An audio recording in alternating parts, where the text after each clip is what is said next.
Hello, hello, hello, everybody. Yes, I think there's a delay. What's up, everybody? Welcome to Feedback Friday or Feedback Day. Anyway, hello. Welcome to the stream, everybody. Who we got here? We got Samip. What up, Samip, with the test? Maber in the building. Isles. What up? Nubius, Prius. Hello, Snowfix. Eben Cadneza. Cool name, Eben. What up? Thanks for subscribing, Barnes. Appreciate you. Nubius is here. UPDT. Mohammed, what's going on? How you doing? Welcome, everybody. General Obama. What up, General Obama? Sources. Hello. Super Simo, I love your channel. Well, I love you. What's going on, my friend? How's it going? My throat hurts personally. Maybe. Sorry to hear that. You got to get yourself some lozenges or something. It's hard for me to draw this year, September. Don't worry about it, Masto. Don't worry about it, take some time. But, oh, pardon me, you're all probably wondering what's going on. What is this? What is this live stream? Soultunes live on YouTube? This is crazy. Featherwalk, what up, Chris? How you doing? Good day, fellows. Got myself some nice honey. You can actually chat. I believe you can still chat on the Twitch channel if you prefer that. And I'll still see it here. So I think it actually links. So... although it's nice to have it on the YouTube because it will stay inside the YouTube comments, I believe. But anyway, what is going on today? This is what's going on. You see this? You see this goodness? Well, today we're doing a special stream. I usually do these on Twitch, by the way, for those of you that don't know. I stream Monday, Wednesday, Friday on Twitch. And every Friday we do this thing called Feedback Friday. But I've decided because there's more people on the YouTube, more people can get feedback, we can keep the videos, the VODs live once this is done. We can keep the VODs live and people can learn from the feedback because usually I'm doing the Feedback Friday and it's like whatever, and the videos just die and nobody sees them because I don't put them on YouTube. So I thought, hey, why not do Feedback Friday on YouTube and keep the videos up so everybody can learn together and see. Does it have to be pixel art? No, we're actually about to go through the rules here. About to go through the rules here of what happens, but let's go. Sleeping Yellow, what up? Gonna have an online history test right now, then I'll come back. No worries, Sleeping Yellow, best of luck. What up, Zai? How you doing? So excited for the YouTube feed. Me too, actually. I'm also gonna figure out how to get the chat on screen. If you have any feedback for Feedback Friday feedback sessions, then let me know. But anyway, let's go through the rules. What up, Storyzo? Go through the rules, right? So what is this? Well, basically, it's as simple as this. You submit your work, you get feedback, and you improve. Or you can just watch, you don't have to submit work. You can give feedback if you want, and you'll still improve, because giving feedback and getting feedback is all about trying to improve and trying to learn. So what can you submit? First of all, you can submit your art. We'll get to that, buddy.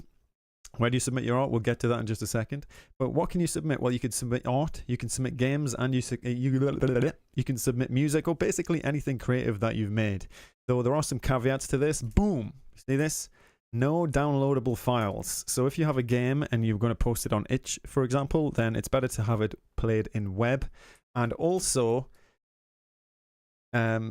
games and music, it might be more subjective because, I don't know that much about like game theory. I know a little bit, and there are obviously just some games that I'm not as big a fan of. Like, for example, like heavily text-based games, for example. I'm just not a huge fan of those in general, so my feedback might be more subjective there. And music's the same.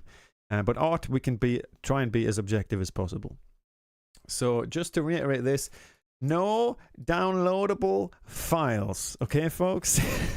No downloadable files. And the reason for this, I know this is kind of annoying for the game dev folks, because downloadable files is a way to just distribute your game in a way which it works the best, the most optimally. But unfortunately, we've had instances in the past where people have shared downloadable files and people's whole accounts have been lost and things like that. So we're going to try not to have that happen again. So no downloadable game files or anything like that. What up, Faris? What up, Goob? How you doing? Okay, it didn't draw out for my September lately. It's all good, you know. Well, you can get to that. So how do you submit? Which is a question that was just asked. Well, you submit your work on the community Discord using the feedback channel and tag your work with Feedback Friday. Let's go. For GameMaker, it costs more. For a web export, yes. That's why I generally don't recommend GameMaker. But it is good, GameMaker, but I do think that's fairly stupid. But let me show you how this works, right? So here's the Discord. I'll show you exactly what you have to do, okay? We have the feedback channel down the left here. You can see the feedback channel, okay? And then you can just go right to the top here. Boom, I'll get rid of this a second. Click New Post. And then you title your post, not like that. You enter a message, not like that. And you attach the artwork or you give the link to your game file or whatever. And then you see this little tag here where it says Feedback Friday? Just boom.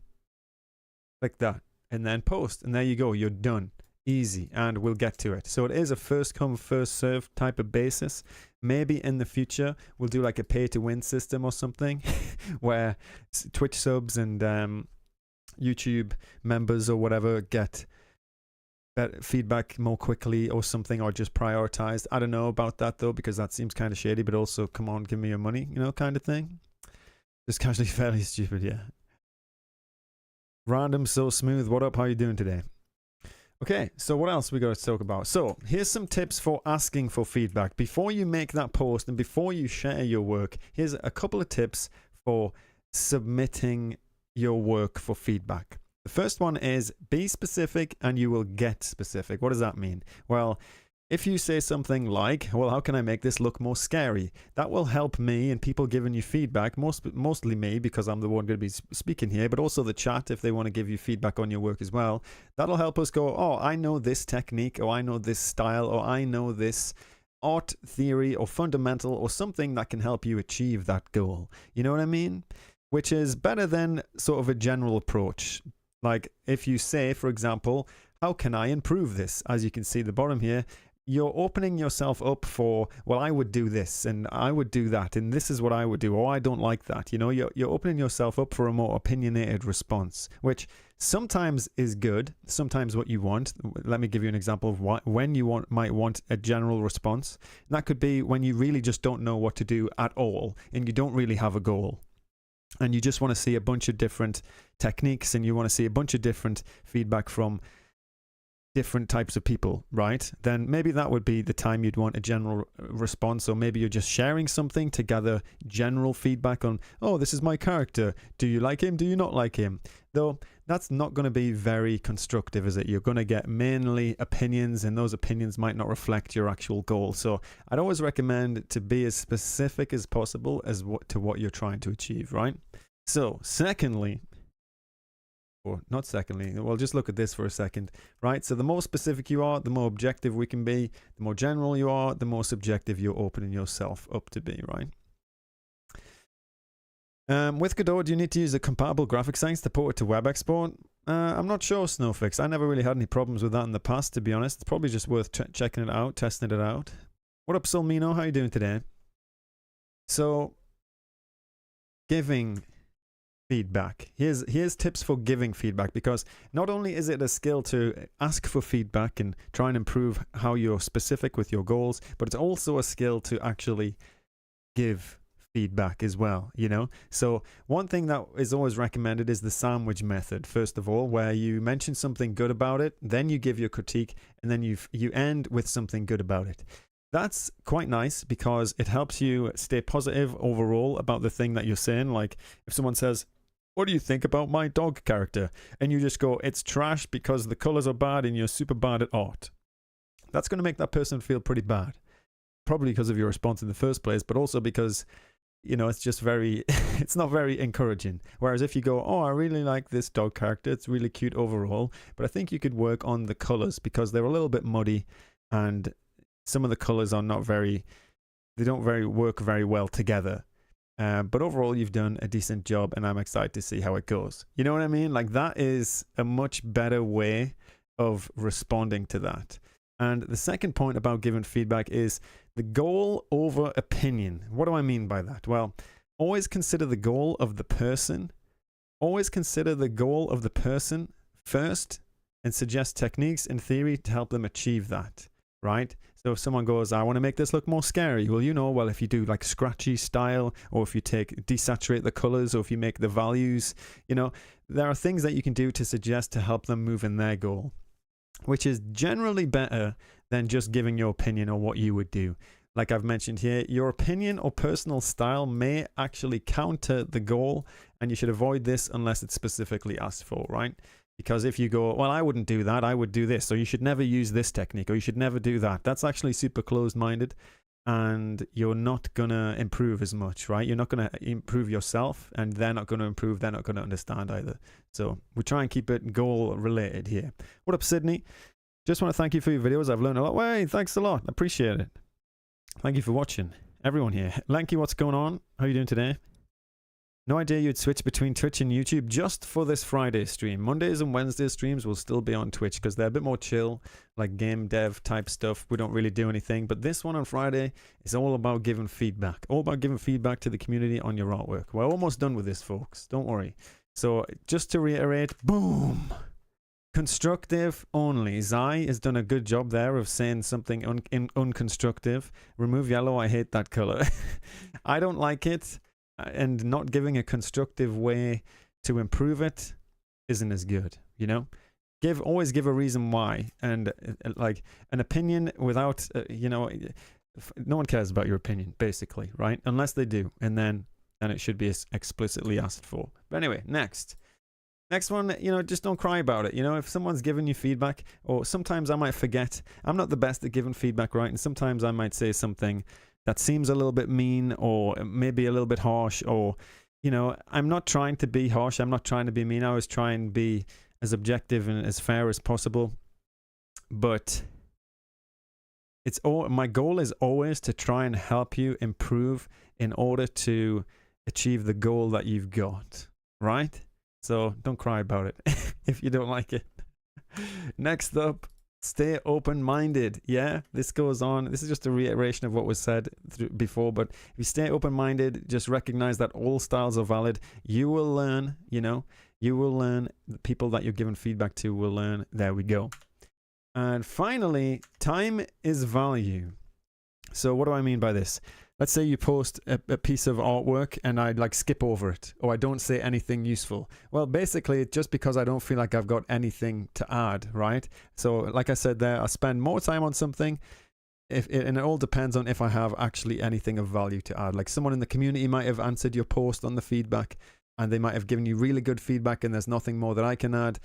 Then I'm not gonna, I'm not gonna sit there and just try and talk about something, because I don't think that's very helpful. Whereas sometimes we usually find that one thing I might talk about for a long time because I feel like there's a lot of value to be had in that. But that's basically it. The final point is this is not a self-promo session. We're obviously streaming on the YouTube, and hopefully one of the goals for this is that your work is going to be getting seen, and you're going to be building up your skills, and you're going to be learning. But this isn't just an opportunity for you to go, look at my game, lol. Everybody subscribe to me on YouTube, lol. You know what I mean? This isn't what this is about. It's all about learning. So, let's get on with it, shall we? Shall we just get on with it? What do you think of this character, by the way? Give me some feedback on this. Let me take a quick drink, then we'll get going. You need to go, or else I'm going to keep procrastinating on my YouTube. Well, best of luck, stories, though. Hope it goes well. Okay.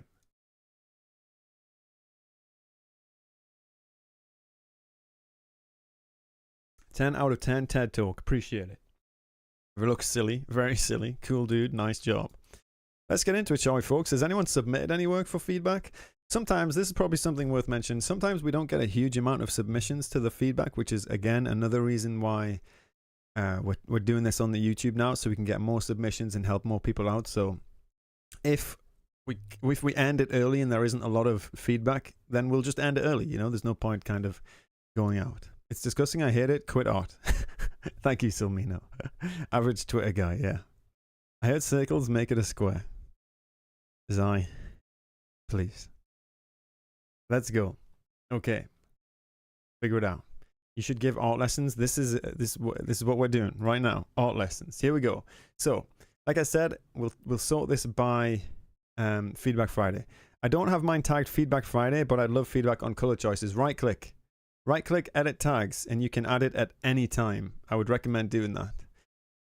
If we do run out of Feedback Friday posts, I'll probably just check in the general feedback anyway, so don't worry about it too much. But it is a first come, first served right now, and we will probably change that a little bit later on. But let's get into the Feedback Friday stuff. So last time on the Twitch, we'd already seen a bunch of these. So I believe we're actually up to here now. We're up to here, and we'll go through it one by one, all the way up. And by the way, if you post something today and I don't get to your artwork, don't worry about it. We do this thing regularly. We'll do this a couple times on YouTube if it goes well. If not, we'll go back to the Twitch and we'll just chill out a bit. But if it goes well on YouTube today, then we'll keep doing it on YouTube and it'll be even more hype, right? So, what the heck was that? Something happened and I don't know what it was. But I appreciate whatever that was. Someone subscribing or following or something. Okay, let's do this. So, character shading. Anyone know how I should shade the hands or if I should leave them? Any other feedback is appreciated. So I can't see the name of this user, unfortunately, because I've got streamer mode on. But we'll just check this out. We'll take this image here. And already there's a couple of things that I would probably mention. Okay. Okay, you ready? Let's do this. By the way, at any time, folks, you can give your own feedback as well to this post. Just literally go in the Discord and give your feedback or say it in the chat, you know. It helps me give feedback as well. I think the first feedback that I would have is, what up, Marge? These colors are so very close to each other that they're basically indistinguishable. You can't tell, right? I firstly really like the character. Let's try and do the sandwich method. I always forget about that. I always jump into the value. The sandwich method. You ready? I really like the character design. It's really cool. However, there are some things that could be improved. You see that? Like the color choices, right? You've got color choices which are so very close in value. Let me show you. They're so very close in value that they're almost indistinguishable from each other, and that's not going to help sell the form, right? So if you want to shade this character, there's a couple things that you could do. One, you could make that shading color a little bit darker. What up, Salal? Show how you doing? Hue shifting would look nice for that. Yeah, I think hue shifting, but also just reducing the value, right? Making that a darker value will help push the form a little bit more. Whenever you're shading something, right? I think that's poo from Earthbound. Got you. Okay. I have no idea what poo is other than, you know, actual poo. So let's just say I want to shade this character. I think it always helps to start with a light source, some sort of indicated light source, some direction that you can shade everything off just so everything looks consistent, right? So let's take this color, let's make it a little bit darker. I'm going to hue shift it. You don't always have to hue shift in. You don't always have to do that. It really depends on your style. So, and then you can just start shading based on, you know, as if you would shade a sphere, right? Oh, hold on. You can just shade as if you would shade a sphere, right? Like, where does the light source go? Maybe you need a little bit of a highlight going on there. It's as simple as that. And you can take this whole backhand and put it in shadow, for example. Or you can take areas. This value isn't as bad because it's a bit more clear what's going on, you know? And it depends the direction you want to do this in. Obviously, we're killing the actual character here. Let's put a smile in. But notice when you zoom out a bit, it starts to help the form a bit more to have more contrast in shadow. What up, Yes? How you doing? Yes, Fume. Left hand is missing. The left hand's here. But I can see how it might look missing because values and colors are kind of close. What up, RP, by the way? The other thing I'd say is proportionally the character's a bit off. Like the shoes are super long. This one's shorter. Obviously, it's further away. Thanks for subscribing, Tunes. Appreciate you. But that's probably the first tip that I would give is if you want to shade the character, pick a light source. Be careful of colors that are too close together and they're not actually adding to the character at all. They're not adding any detail. They're not even adding any color variants. They're basically just kind of invisible because of the value differences. You can change that up a bit if you want it to be a bit more stock. So that's probably what I'll put in there. Don't have to spend too long on this one. And obviously it's difficult when it's pixel art. By the way, you don't have to just submit pixel art. You can submit any type of art. So firstly, I'm just going to write this out here. Answered this on the YouTube stream. I'd recommend checking it out for the info. There we go. I'm just going to say that because people can come and watch the video. I think that's a bit better than me typing it out and spending everyone's time here just sitting and typing it out. Okay, next up, let's go. Look at that. We're flashing through this. Bum, bum, bum, bum. First one done. How has everyone's day been anyway? What's been going on? It's the end of the week. Anyone got any cool plans for the weekend? I've lost where I was. There. Boom. So this next one is called Cocoa. Why can't I say that word? Cocoa Gangster. Cocoa. There we go. So it seems we have an animation going on here. I don't fully know what's going on. It looks like this Cocoa Bean is in prison and then gets the key. What a just trying to force myself to focus on work. Now you got this. You got this, Chris. I believe in you. Pomodoro it. Remove distractions, you know. Cool style. So I'm going to say cool style. It's kind of hard to follow the action because the frames are on screen for such a short amount of time. Just as a general rule for animations and sort of storyboarding, did you know that it takes about 3 seconds? It takes about 3 seconds to like process what is going on, especially if there's text. Remove distractions like the stream. Yeah, basically. Yeah. You're back. What up, Sleeping Yellow? I made money from a few commissions in the last few days, plus I got 1 year older, so I'm becoming dust. Yeah, that's what happens, right? You just your insides just become dust. You start breaking down. Extending these frames might help us gather what's going on. I still don't have a fire cape. What the heck is jarred? What the heck is jarred? Alright, let's move on. Next up, what we got? We got this. Mio Staffer. I practiced some shading by following a video. The 2 different colored spheres are just me using the adjustment tool in Sprite. I mean, I don't know really what I can say about this. RuneScape reference. I have never actually... I played RuneScape once, right? I played RuneScape once and I got to the part where you have to chop the tree and I was like, nah, I ain't doing that. I'm not chopping no tree. I'm done. I'm done. I'm out of here. I mean, this is cool. It's nice. I would say the shading on this one looks a little bit confusing, but maybe it's just because it's a different material, like a shinier material. Like... you have some bounce light going on, which isn't present in this one. Maybe that's because of the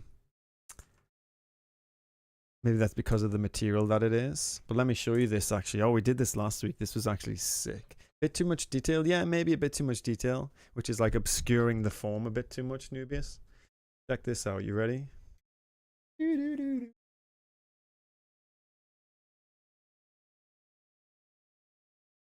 Okay. See this? Bald head tutorial. This is my bald head. Oh no, my light doesn't work. No, did it run out? Ah, I can't do my bald head tutorial. Hold on. What up, Dave? Dave in the building. Okay, see this, my head. Okay, it won't work as well with my phone light. Check this out. For those of you that weren't here last time. Look at this ball in my hand. I have balls in my hand, right? The light is a bit too strong, actually. Look at the ball in my hand. This is a matte exercise ball, yeah? Notice how it takes on some of the light. Why are you bald? What has been bald? Never had hair. Notice how it takes on the bounce light from my hand around the side. We have the same with a different ball somewhere. Oh, I've lost it. I've lost my balls. Hold on. Oh my goodness. Gotta love this about Soul. He loves balls. It's true. Hold on. Hold on. So check this out, right? Look at this ball. It's an 8 ball. It's shinier, glossier. Compare it to this ball. Now we have 2 balls. See this? You see the difference in the highlight? The matte one is more spread evenly because of the light spreading across the surface. And the other one is reflecting. You know what I mean? YouTube exclusive. Yeah, Juho, we're on YouTube now. We're doing all of the feedback stuff on YouTube now. Did your eyes heal? Barely. Barely they did. I love your balls. Thank you very much. What up, June? You're gonna jump scare us. Nah, no jump scares. No jump scares. Bah! Just kidding. So yeah, I think this is a decent exercise, you know. Mio Stafford, this is a decent exercise that you've done to learn some shading. I'd like to see it applied to some other stuff. His balls look amazing. Is this for Minecraft? Yes. I don't know actually what it's for. I don't know what it's for. But next up, let's go. So next up we have a game actually. This is by Lenky. Let's check this out, shall we? Made this in 10 days for Vim Jam 4, hosted by Retro Indie Josh and Vimlog. Any feedback is welcome, because that's what Feedback Friday is for. You already know. You already know that's what it's for. Let's do this. The thumbnail is beautiful. Bing bong. Let's check this out. You ready? Go holding balls with us for Saturday's stream. You know, we can do that anytime, really.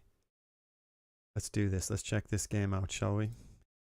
Live Harder by Lenky. Oh, it's a Unity game. Rip Unity, everyone. What up, As4? How are you doing today? Check this out. Made by Lenky387. How can I join your Discord? Very, very easily, my friend. I'll just pop the link there in the chat. You can borrow any of ours. So Live Harder. Oh my goodness, faceplant. Oh my god, it's loud. Hold on. It's so loud. My ears. You made them pay you 20 cents? I think I died there. Hold on. It's so loud.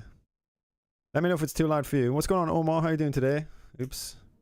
So basically, this is like... reminds me a lot of... what's that game? Limbo? Inside as well. A little bit. It's nice. I think the character looks a bit strange. I think proportionally the character is a little odd. The atmosphere is super nice. I like the limited palette though. Some of these jumps feel a little coyote. Yeah, some of these jumps are a little coyote timed, which is something that I had a problem with in Faceplant as well, where basically you make the jump only possible when you're just leaving the end. And as a player, that doesn't feel very good because you basically expect to make it when you're jumping. You know what I mean? They copied Faceplant. Yeah, they copied even the bad coyote jumps. The bad coyote time jumps. Hold on. Oh my goodness. I nearly pooped my pants there. It's like coyote jump is required. Exactly. A coyote time necessary jump, which is... exactly the problem I had with Faceplant as well. The overall atmosphere is quite nice, I would say. I think it feels very polished, yeah? Some of the jump scares are a bit much. Moving platform here. What the heck happened there? I just died. What the what the heck? What is going on? I'm getting bodied. So when posting voxel in the gallery, to use pixel art or 3D? Probably 3D. Okay, there we go. We made it. Easy win. Yeah, some of these are coyote necessary. They remind me a lot of Inside. Yeah, I think the character's arms are a little short. Like, proportionally, this character is very strange. But it's still pretty cool. Why do I keep dying? Is that thing chasing me? It's a bit quiet. Is it actually? Turn up a bit for you. Yeah, Lenky's very good game dev. Lenky's very good at game dev. What are these things? Jump. Oh my goodness. I'm glad I jumped there.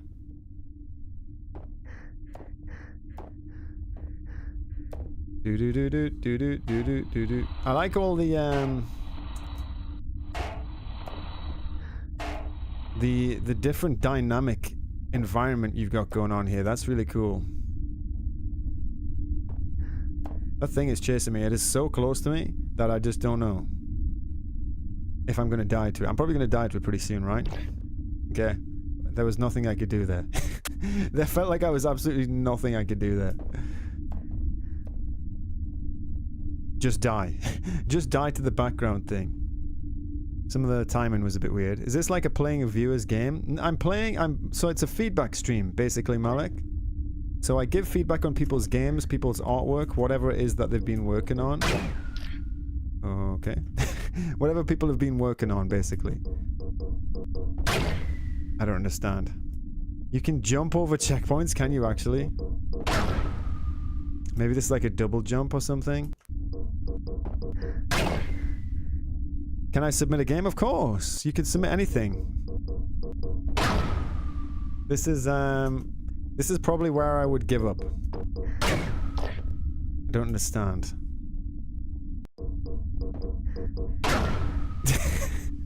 Ah!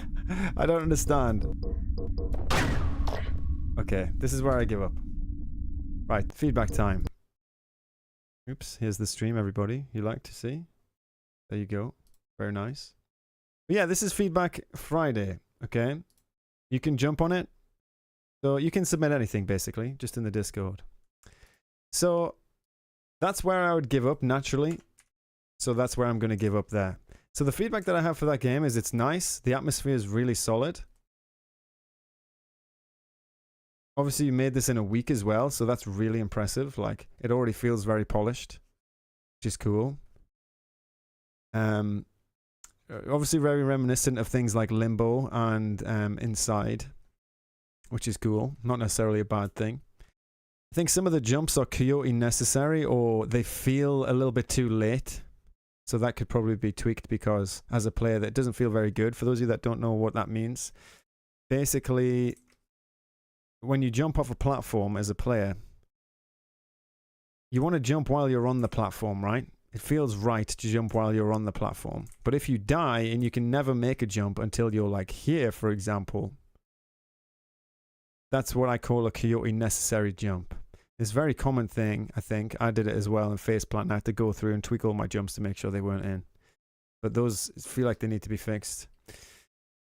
I couldn't figure out that last bit. Gotta go fast, exactly. What up, Phantom Rush? You gotta go, no worries. Have a good one. What channel in the Discord? You put it in the feedback channel.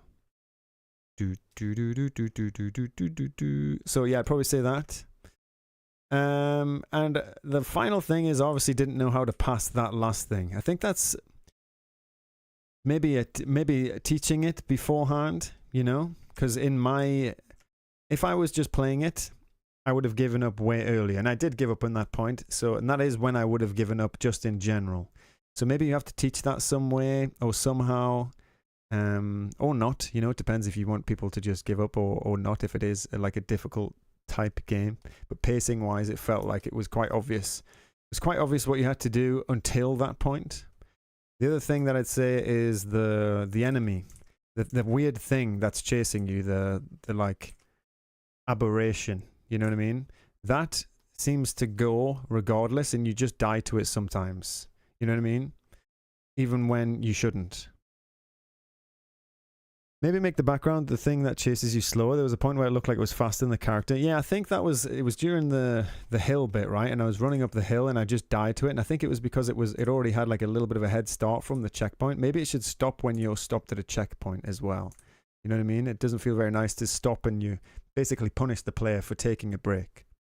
Should be clearer what kills you. Yeah, I also agree.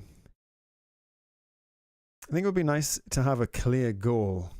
Yeah, I think this is kind of one of those games where you kind of discover it as you go, kind of like Limbo, right? Like it's the story you kind of discover as you go. And I was kind of interested in the world, to be honest, though I didn't know really what was going on.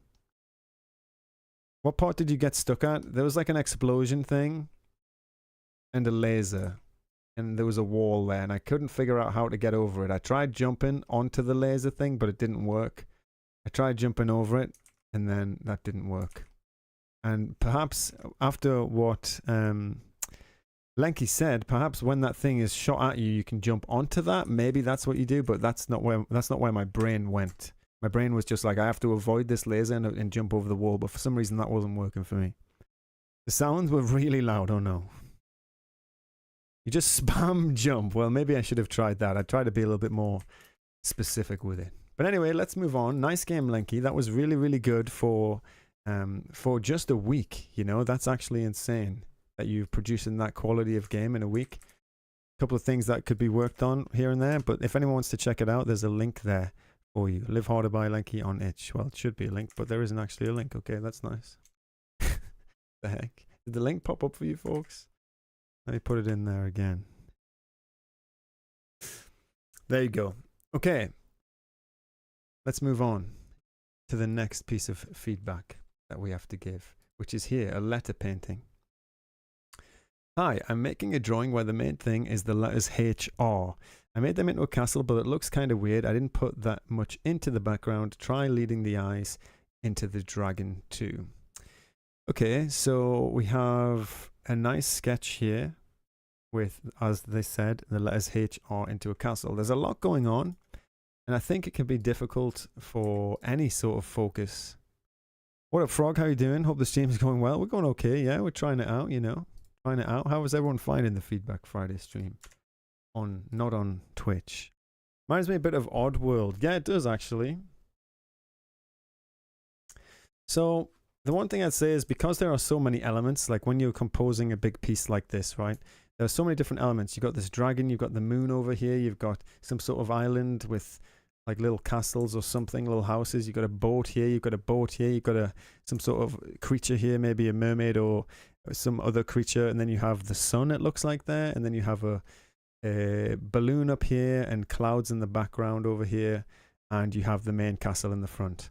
Because there's so many elements, it can be really, really hard to compose this in a way which keeps your focus. Not that you necessarily always need to.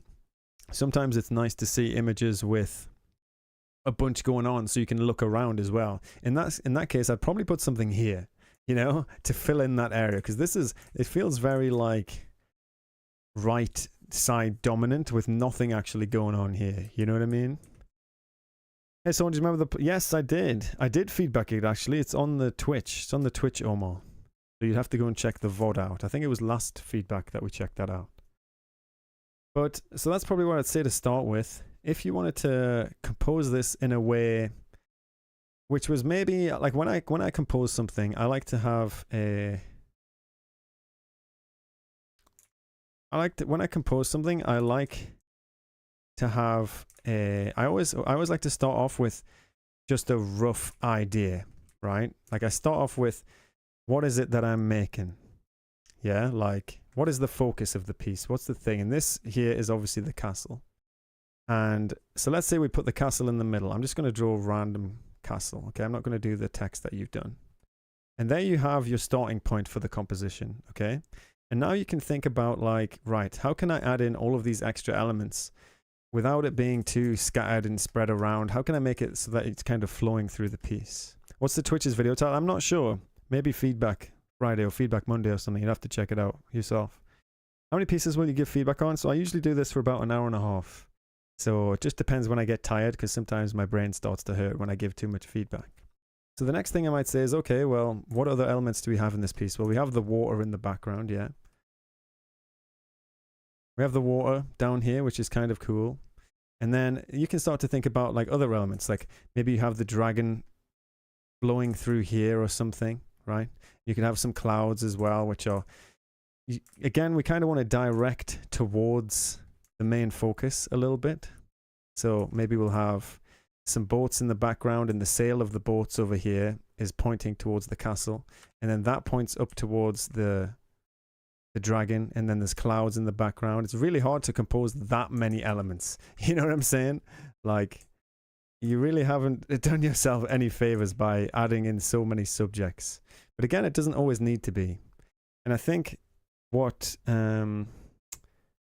Chris said, having 1 point, 2 point perspective will help a lot as well, because you will have some of that overlap. So let's consider that. I think what could really help actually is what kind of, as well, instead of 3-point perspective could look cool. Like maybe you're looking up at the castle or you're looking down at the castle as well. Like that could be really sick.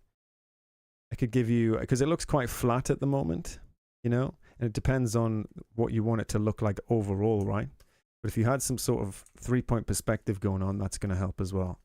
So firstly, think about your focus and try and compose that in a way which is balanced. So 1, think about your focus and then balance elements around that. 2, think about your perspective. You don't want it to look flat. Then adding some perspective, using a simple perspective grid can help. 1, 2, or 3. Really depends on what you want it to look like. Maybe the elements can follow a mix of rule of thirds. Yeah, just learning about, I'll put that as the third one. Just learn about general compositional tips. Like, for those of you that don't know, the rule of thirds is when you split your image into thirds, and the interesting points or the focal areas are at the cross sections here.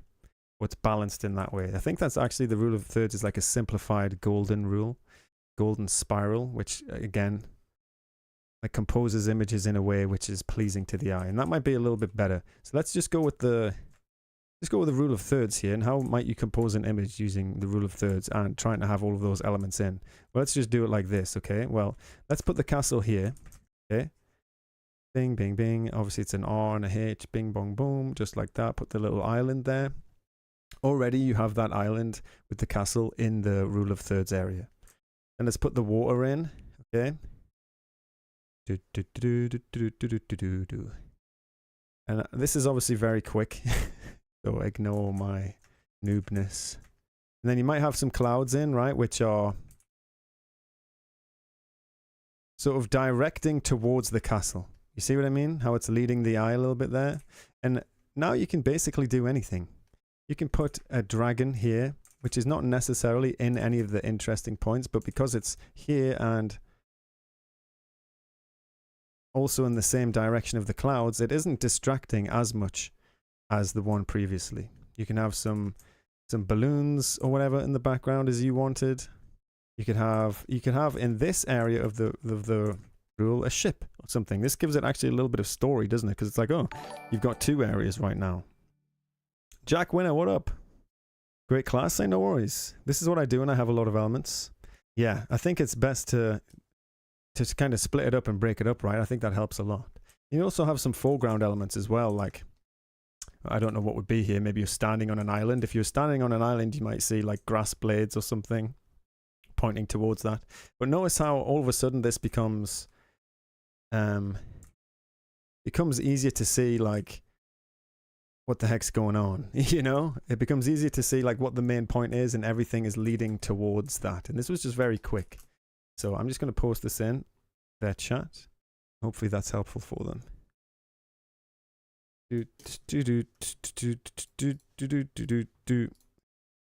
Looks nice. Check this out on stream. Would recommend watching that.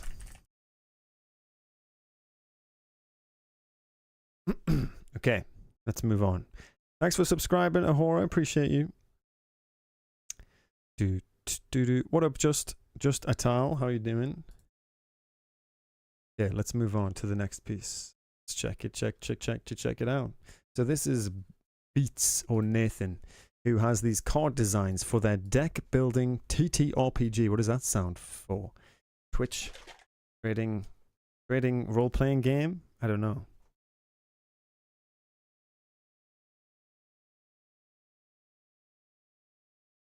Can I send a collage of my work for a general overview? I mean, sure, but I would recommend being more specific. You know, you'll get better advice the more specific you are. We got this little thing here. Tabletop role-playing. Got you, Mikolai. Thank you. Do you have an experience with voxel stuff? No, not really, but I mean, it's essentially just pixel art and 3D, right? And I've done both pixel art and 3D, so if you want some advice on some voxel stuff, feel free to post it. Try search on the last video. Twitch, the latest one you have is 2 days ago, which feedback Wednesday. Was that when you feedback my... I'm going to have to check it out off stream, Omar. I'm not going to start searching for it live. But if anyone from the community can find it, then you can help Omar out there. Okay, so let's check this out. Beats by Nathan.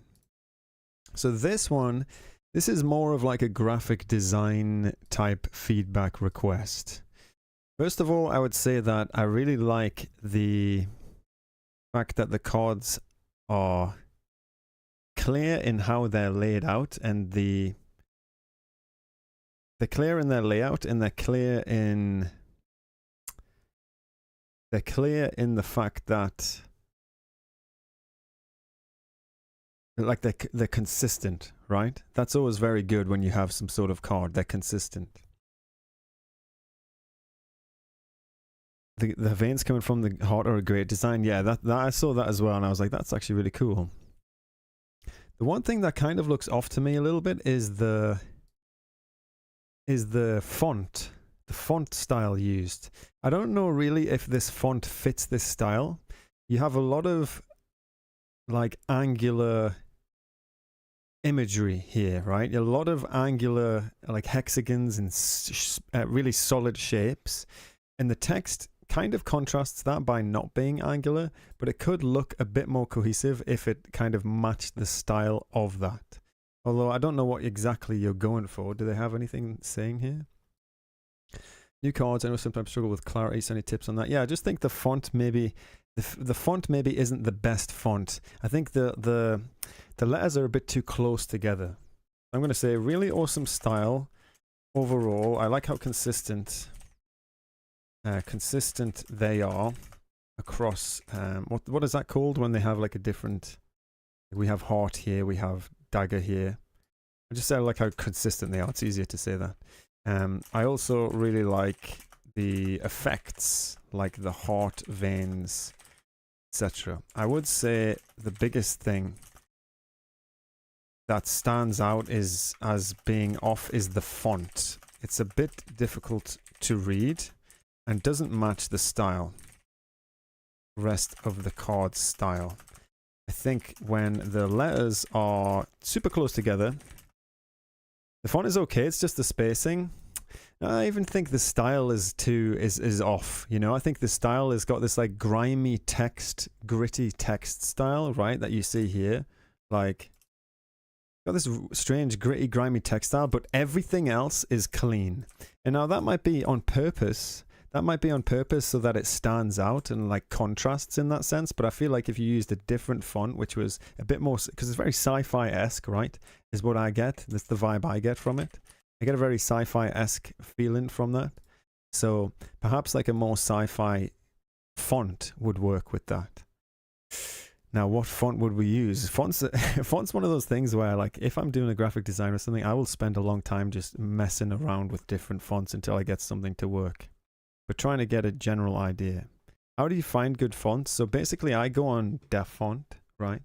And obviously, you have to look for fonts that you can actually use. So free for personal use or public domain or OFL or whatever. Google Fonts is another good one, Chris. Yeah, Google Fonts is really good. But you can get but obviously these are kind of difficult to read. These are a bit more decorative than maybe something you would use. But let's take a look at Oxanium, right? This looks kind of nice. I like how sharp these edges are. So let's download it. Does it have a license that we can use? Doesn't have a license, so maybe it's an open font license. Okay, so it is free to use. Then let me just install these fonts, yeah? And let's try putting this font over the other one, Oxanium, and let's see if it matches more. I think that it will, just because it's more angular and it will fit a little bit better. And also this font comes with a lot of different styles, so it has like thicker, bold, it has medium, regular, and all that stuff. And maybe you'll see what I mean a little bit with the style. Let's find out. And I could be wrong as well, which is why I usually, like, let's duplicate this card and let's try changing the font. I'm going to have to just wing it a little bit with what it's saying.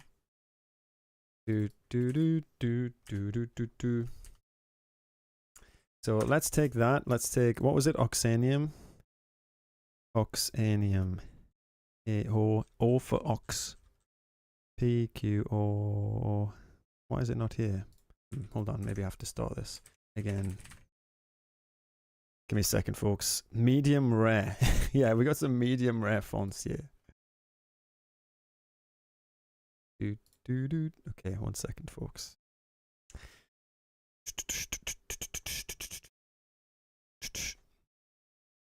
Let's check this out. I use a font with wider spacing 100%. I also agree with that. It's a bit too close, right? A bit too close together. Let's see if this works now. PQOSRQ. Why does P? There it is. Oxanium. So let's use Oxanium extra bold, right? Let's just put that here in the same color. We'll use the same colors as well, just so we can get a better idea. Just more readable, definitely, yeah. You always have to think about that as well, because there might be people who are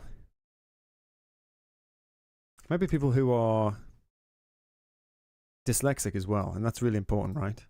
Consider that when you're making a game or you're doing any sort of graphic design. How do I change the color of this? I think I can just this. Why does it not let me change it?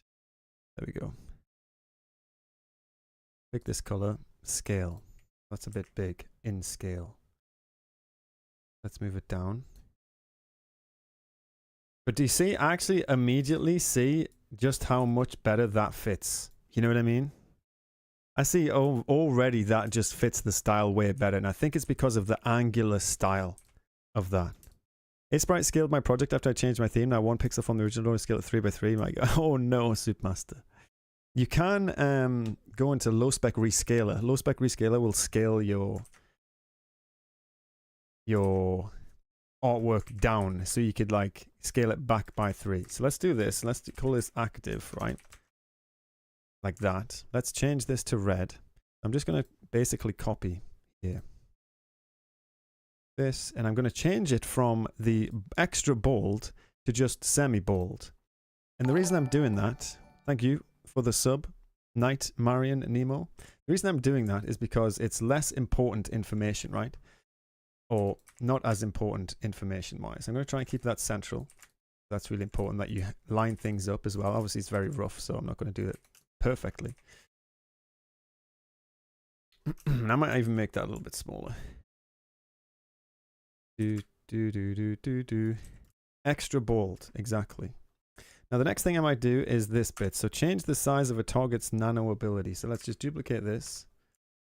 Yikes. Let's go down here and let's just write this out real quick. Change the size of a target's nano ability. Increase or decrease the size of the chosen ability by CHF-FT. I don't know what that is, right? Let's just take this. Let's reduce the size of it a little bit. Not that like that. Maybe we'll put it a little bit lower. We'll take the color from it and we will make it the right color. That, we'll take the nano ability and we'll make that the right color. Exactly. And people with ADHD who can be great gamers but need readable fonts. Exactly. Like, it's just about making your game a little bit more accessible, right? Oops, I did the wrong one there, but that's okay.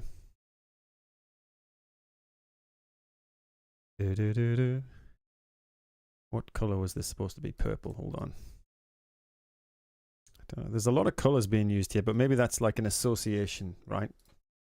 Maybe certain colors have certain associations, so that's what I would imagine anyway. I'm going to quickly turn this to green. Give me a second. There we go. And I think that fits the style way better. I would say there's a lot of like negative space in here as well, so maybe that could be optimized. But again, also this has a shadow on it so that it's actually readable. Maybe we'll just add a quick shadow here. It's easier to do in Photoshop. Just so the text stands out just a touch, you know what I mean? Because it does on the other one at least. Should it have a text shadow? Yeah, it should. This is Clip Studio though. I don't think Clip Studio has text shadow. Make it bold, please. Will look much better. You think so? Let's try it out. This is semi-bold. This is extra bold. Oops. Ignore that one for now. Just got rid of everything. Give me a sec. I think what you could do here to emphasize these is make these extra bold, right? Like make the things that are highlighted extra bold. I don't know why it's not, but there we go. See what I mean? And then we can move that off a little bit. And then price. A bit of a shadow. And there we go. You know what I mean? I think that looks a little bit better. You have those abilities. So nano ability may look better with a color that is different than the blue background. Yes, I agree. I agree. Because it's merging too much with that, right? That might be the color that they take from it. So let's actually just change the color to, I don't know, let's just make it a darker version of that. I think it will stand out. No, I don't think it does. I mean, we could just keep it black for now, right? Or maybe there's something you could do where you have a text box inside so it doesn't go too crazy, right? You could have a text box actually inside the thing. We do something like this. You know what I mean? You might be able to do something like that a little bit. Maybe have it on overlay, not overlay, that's ugly. Or like add, just to increase how viewable, visible, clear it is. You might be able to do something like that, or you can just, like you said, change the color of nano ability. Yeah. Graphic design is very like picky, right? Very, very picky. I was open to export with GIF. TLL, you can import and edit GIFs though. Yes. Let's just make it blue for now. Let's make it this blue. I know it probably doesn't match. We'll make it blue for now. It still doesn't read very well, but perhaps we can get past that by limiting where the text is, right? Maybe we limit where the text is. Oops. Well, we just have it in one area like this. Take this background one that I had. Shadow. I'm gonna have to delete all that actually. Get rid of this. And there you go. That might be a little bit better. Although you've got so much negative space that I'd probably recommend messing around with how much negative space you've got. I love graphic design though. Maybe I'll use that for Feedback Friday. Go for it. I do like graphic design as well. I'm just going to put this in here. I'm going to tell them the font that I used as well. There it is. Font, it's completely free for use. Called, what was it called? Oxanium? But there we go.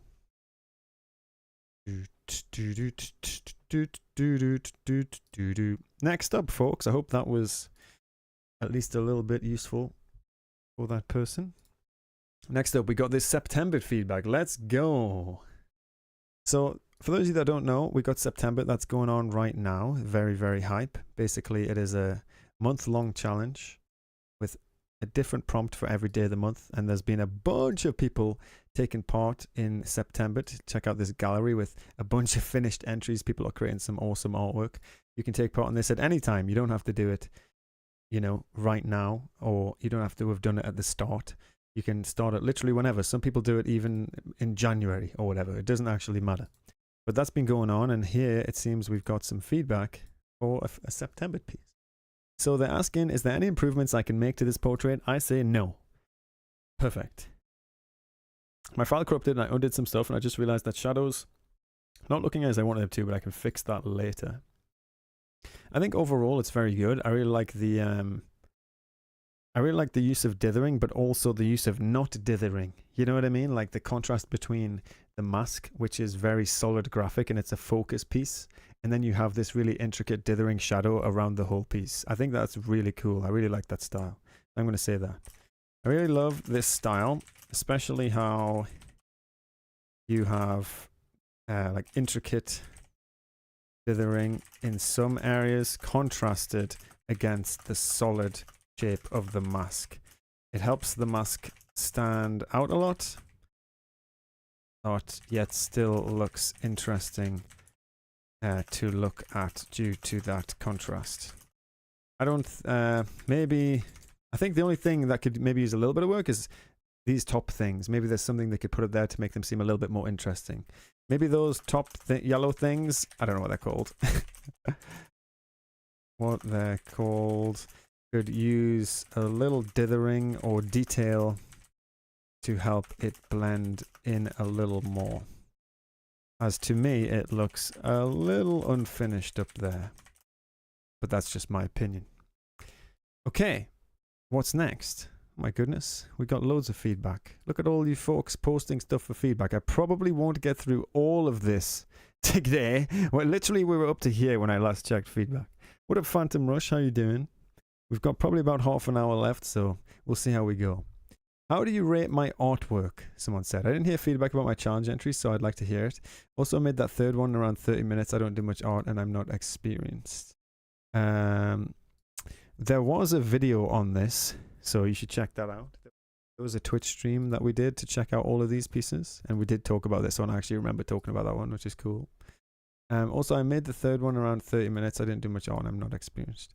That's cool. Overall, a really nice style. You think they're feathers? Okay, well, it's not super clear, so I think maybe a little bit more detail on that last one, you know. The night on Equal 2, the first I can't tell, looks like a lot of work, too much for my brain. Okay. Cool loading screen animation. Nice. Didn't hear feedback, so I think this is really cool. Cool, I'm fairly sure I talked about the night one when we did that stream. But either way, you can check out the VOD for that. Either way, it's really nice. I don't think there's much that I can really give in terms of feedback here because it's kind of just a general ask, right? Like, can you just check out my work? You know, like there's nothing that I can really contribute here of like, oh, this needs this or this needs that, or you're trying to achieve this and blah, blah, blah. You know what I mean? It's kind of just like nice work. You know what I mean? Like that's all I can really say. So let's move on. What up, Conkle? How you doing? Conkles to the max. Any tips? Anatomy, anti-aliasing, color choice. Plan to make my character be based on green color, but I don't know what I should do with his face's color. Okay. So I'd like to know what your goal is. Like, what's your goal? Are you aiming for stylized, it seems?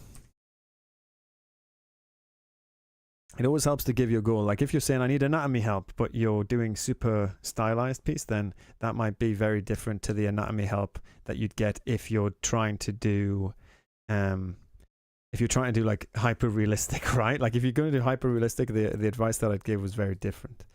And because let me just give you an example of why it's important. Because let's say you're doing hyper realistic, right? Then you check out the proportions, right? The ears, for example. Ears in general, and let me just say this is general, go to the top of the brow, right? And it also depends on the angle at which you're looking at the character. We're obviously increasing the size of the ears, which we might not want to do either. And then you have your nose, which is a little bit lower down. And you see how all of a sudden, this is actually kind of spot on. The mouth goes down to the middle of the eyes, and the eyes is about 5 eyes wide. You know, just general rules for proportions that you can tweak and change later on.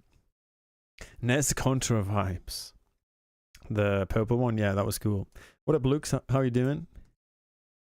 So I'd probably want to know a bit more like what their goal is. Obviously, every character is better when they're bald, so you can't forget that.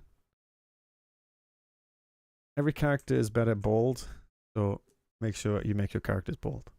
I think we need a bit more. I think there's quite a lot of jaggies going on here, which isn't a bad thing. Jaggies can be used in pixel art to look rough, you know what I mean? Like notice how it kind of looks rough and ragged, which is kind of nice actually. I think in terms of anti-aliasing, it's not bad. It's not bad actually. It does soften it out a bit. Maybe there's a bit too much. Put that in Feedback Friday rules. Put what in Feedback Friday rules? I probably would check the value out a little bit of it. Check the values of the anti-aliasing. I'd say it's probably a bit too dark on here. Let's try tweaking it. Try tweaking it, shall we? I think if you lighten it up a bit, gonna help blend it a bit more. Not sure though. That it's better if you say what you're going for. Yeah, I did mention that in the starting thing. So I do have this Feedback Friday graphics when your tips for asking for feedback. Be specific and you get specific, you know. Always sharing your goal. Like share your goal and that will help, basically.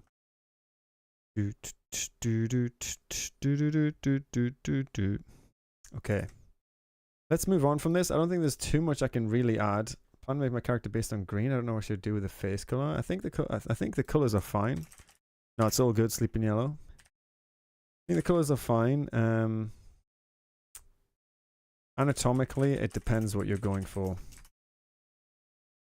I spoke about this briefly in the feedback video on YouTube, so check that out. Bold are the best. Let's go. Okay, let's move on. Next one. A commission I did by Mabel. Let's have a look. Mostly just looking for opinions. Okay. Looks sweet. That is my opinion. See? Ask feedback, get feedback. Ask general, get general. Yeah, it's cool. It's a cool style.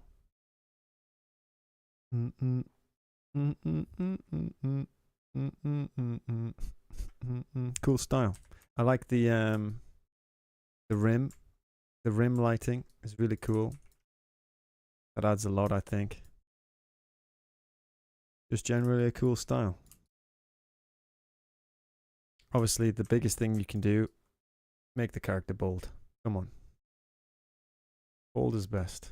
Don't forget that. Most important feedback. There you go. I like the thick outlines. Yeah, me too. Just a cool style. I mean, you weren't asking for anything specific, just for opinions, and my opinion is that it is cool. So there you go. Easy one. Let's move on. Bum, bum, bum, bum, bum, bum. Body draws somewhat. Let's go. How do you think my pose is for this? Maybe the limbs are not anatomical. Also, what do you think of the shading? Should it be more simple or stay the same? Okay, here we go. Very specific here. Character's already bald. The hair is attached to the cap. Love it. So this is very specific, which is nice. It's going to help out a lot. So when doing any sort of anatomical, when you're trying to get anything sort of anatomically correct, the best thing that you can do at all times is get some reference. Get some reference. And you don't need to find specific reference. How would you do that, right? How would we find reference? Well, this person is throwing a spear or a javelin, right? So what you would do here, literally just Google javelin thrower. You know what I mean? Like javelin Olympic thrower or something. Or put that into Pinterest or find some sort of image for it. And that is going to give you like the best reference that you could possibly get for that. If not, and if you do struggle with trying to find references like that, in that way, literally do it yourself. Like perform the action yourself, take a picture of yourself, whatever it is that you need to do. Let's find one. The legs are confusing. Yeah, I think the upper part of the body is actually sweet, but let's take this image for example. This is a really good image. This is an even better image. Holy heck, this is the best image. Check this one out. This might have even been the reference that they used. It actually does look like the reference that they used. No way. I might have just found this myself. But yeah, I think the legs are very confusing. Oh, this is yours, buddy? Nice. Is this the reference you used, buddy? Soldiers became a PI. You have to work with you on my game, future goal. This is the exact same reference. Okay, sweet. Well, the first thing I'd say when analyzing a reference like this, right? You've done a pretty good job of like the line of action. I just think there are some things which are a little bit confusing. So first of all, let's go through how you would use a reference like this. Boom. What is the line of action? Anytime you're doing something anatomical, like check out this line, the flow, right? Boom. That's it right there. And you've got that going on in your piece as well. So you've actually done a good job of capturing that. I think the problem that you have in this is proportionally, thanks for subscribing, Zerba, appreciate it. Proportionally, the character's head is massive compared to the body. If you just take the character's head here, right? You can take this as like a measurement almost.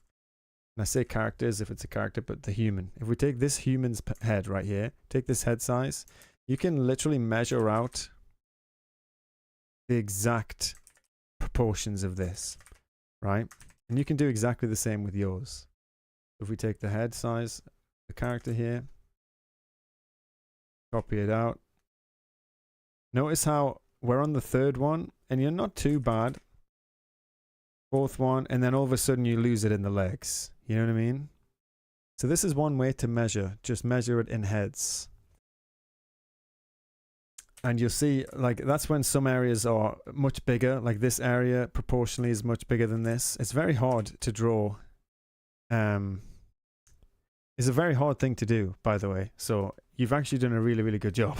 So please don't take this to heart as if you've done something terrible. You definitely haven't. Like, you've done a really good job of trying to match this reference here. One thing that can help is, have you ever seen Michael Hampton's figure drawing? That's going to help you. Try getting that book if you can. Get a hold of Michael Hampton's figure or anatomy drawing or something. That's going to help you break down your character, because your character's looking kind of flat, right, compared to this image. And what that's going to help you do is it's going to help you break down. Live feedback is cringe. True. You know what's even more cringe? Commenting that it's cringe. Instead of just doing something else. Andrew Loomis is as well. Yeah, Andrew Loomis is very good as well. There's a bunch of different anatomy books which will really be helpful. But you'll be able to notice from that, you'll be able to build up the anatomy in terms of 3D forms rather than 2D shapes. And that way you'll have a much better understanding of how this person is, what makes this person up in terms of 3D shapes, right? And if you can figure out what makes the person up in terms of 3D shapes, it will help you with your shading. Because I know you said, oh, one of your other feedbacks were, how can I help my shading, right? Well, you can do that by drawing in 3D, you know? You know what's cringe? Me. No, Zan, we like you here.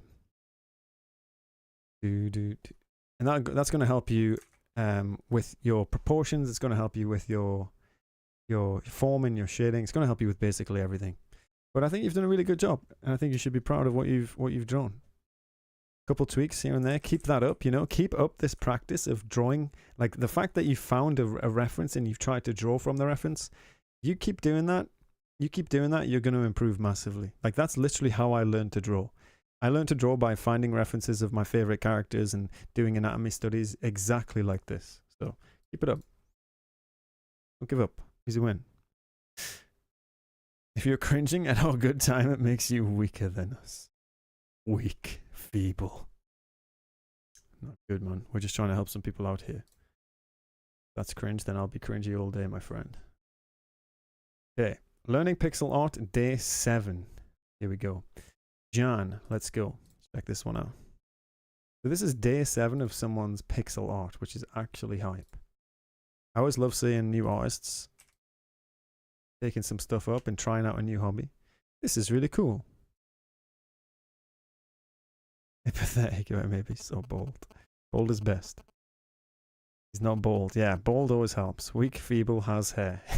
Yeah, that's probably a good description, right? Anyway, I don't need these anymore.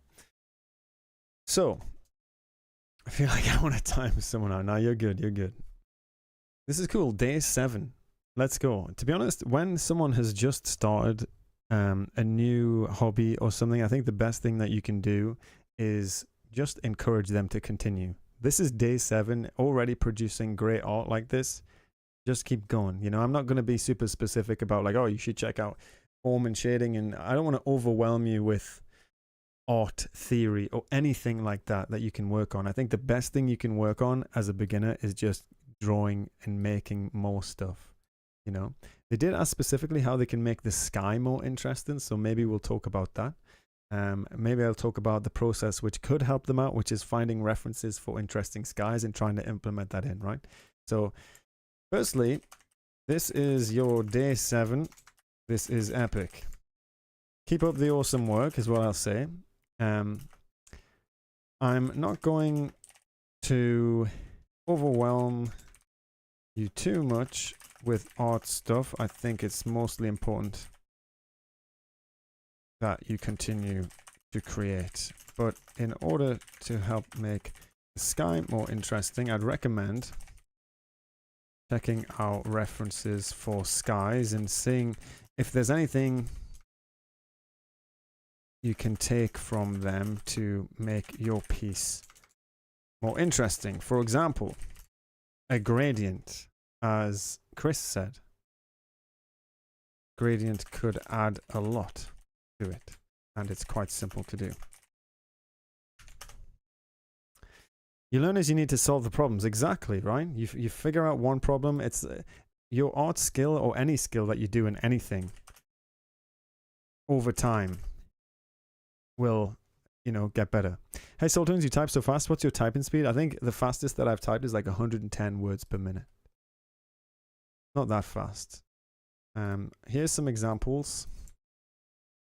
Examples from other pixel art that I found on Pinterest.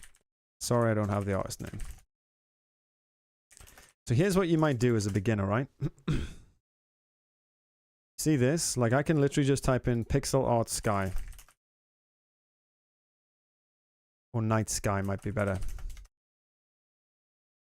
And check this out. We can check out loads of different types. This one here's got a gradient. We can copy this one in. We can just say boom. Check this one out. Can't see who did this one. By Sonria Blah. So check them out. We have more here. This one's quite detailed with lots of different clouds. We have a more simple gradient here, which is probably better to look at as a beginner, right? Simple gradients. But this way you can just get an idea, right? You can get a quick idea. It's not about stealing these things. It's just about getting a quick idea of ways that you could change your piece or work on your piece or improve on your piece, and maybe get some ideas of how you can go about that. Like if we quickly take this color, for example, and we literally just add a gradient to it. Like, let's just do it. I don't know, should it start off dark or light? Probably light and then dark, as if there's sun or something, yeah? I should probably do it as a... Ignore this 1 second.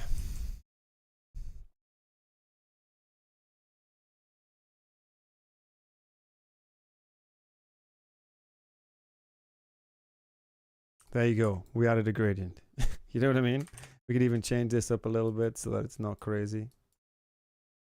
Make it a little bit darker or something. And how many steps you do on top of that, like, that's also super important, right? But something as simple as that already makes it look a little bit more interesting. You know what I mean? And it doesn't have to be too mad. There we go.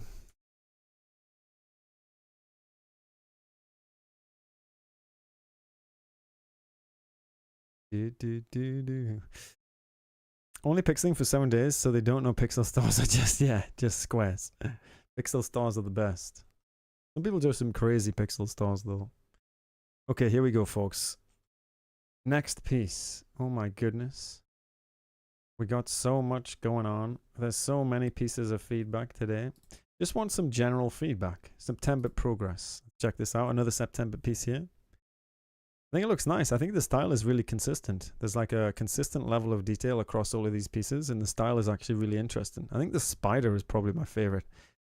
I just like, oh, actually, is this the spider or the web?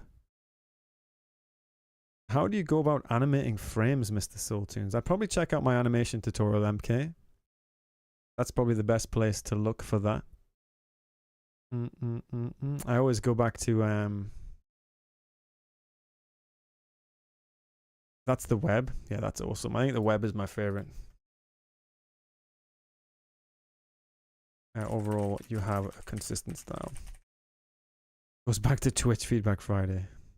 When do you think they should start learning the other stuff? Yeah, I think you learn it as you go. I think you learn it as you go, and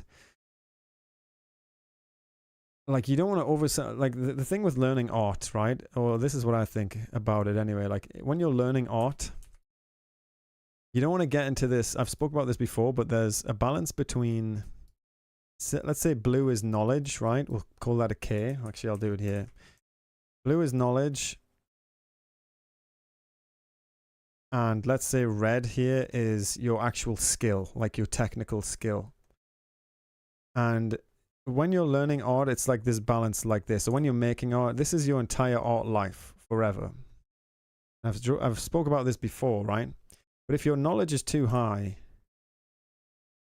yeah, I'll mention again for the people that don't know. If your knowledge is super high, but it doesn't match your skill level, you're left with this big gap where making art will feel very frustrating, right? Because you're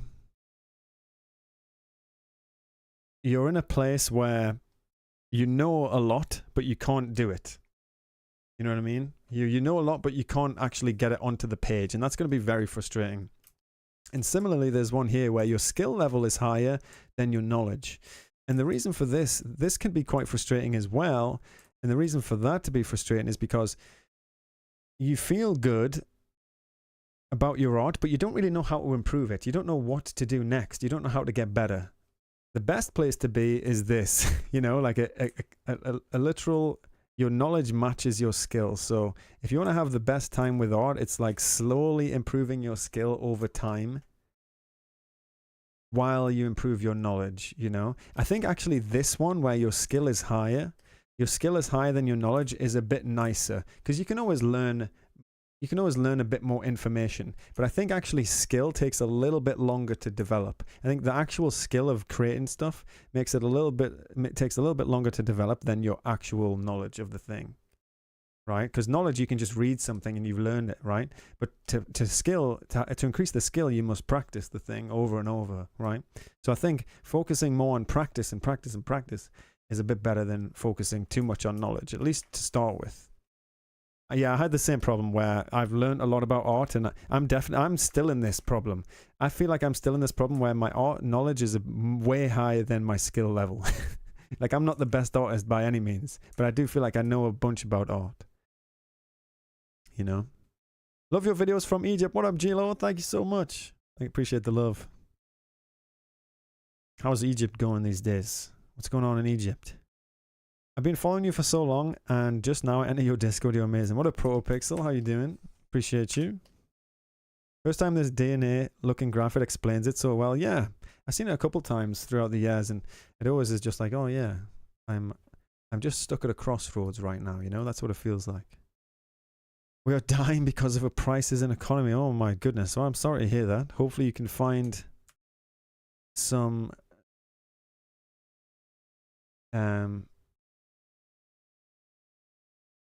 hopefully you can find some peace and some quiet and some relaxation and some escapism in artwork and stuff, and hanging out here in the stream a little bit. I appreciate you jumping in, even though all that's going on. Almost heading off. Will you send the future video after this live? Remind me on Twitch, yeah, or on Discord, sorry. Drop me a message on Discord, and I'll see if I can find it for you. Next up, digital art by Leo. This is dope, firstly.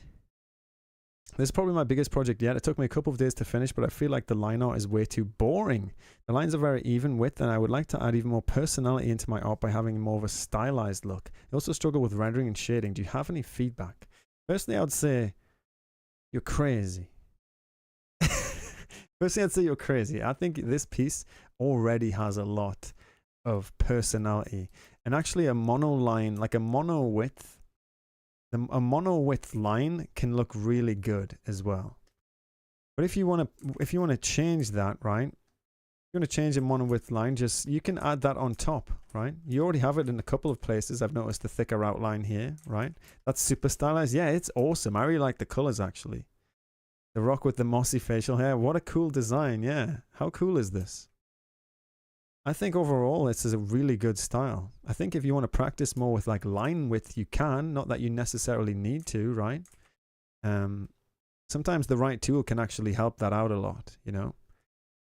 I personally draw with a heavy line as well, and sometimes just going over your lines can help a lot. And thinking about, if you want to achieve that style, think about where the light is, because lighting can determine a lot about how thick a line is used, right? So that's something I might do if I was trying to achieve that style, like around here where it connects to the shell, for example.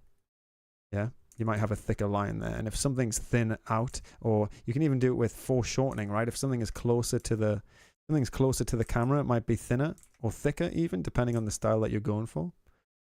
Something's lower down, I usually make it a bit more thick. You can see how it kind of builds it up a little bit. I might have gone a bit too far here, actually, but you can always just tweak it. You know, that's the fun thing about line work. You don't have to get it perfect first time. I used to think you used to, but you don't really have to. Is this yours, Leo? It also has a lot of empty space, which you don't know how to fill out. Yeah, I think compositionally, you do have some empty space. This piece looks really cool because you've got a bunch of characters. What I'd actually love to see, and you'd have to create a bunch more characters, but I'd love to see this entire page full with characters. I think that would just be so much fun, you know, because you have a really cool style. You have a really cool style. If you fill in this entire page of characters, that would look so good. Obviously, it's a lot of work and a lot of balance, right? It's great, but expensive, yeah. You're from Egypt as well, Omar. Nice. It's already 15 characters, please. I'm sorry, Leo. You don't have to. I think then if you're thinking about how to compose this in a different way, I think the reason it feels a little bit unbalanced, right, is because you have this character over here, which is like really colorful. You have this character over here, which is really colorful, and that's drawing a lot of contrast if you just look at the values of the piece, right? Notice that big colorful character on the left here, but on the right you've got this white cloud character which doesn't have as much contrast in color or value. So if you wanted it to feel a little bit more balanced, maybe take this cloud character, chuck them in the sky or something. Let's pop them over here. Let's just flip them around. Sorry, I'm absolutely butchering your work here. I'll butcher your work a second. 1 second while I butcher your work. And then you can put another character here. Let's draw one for you. Ready? So the character that I'm drawing down here is a very famous character called Egg McGee. Egg McGee can sit in the corner over here.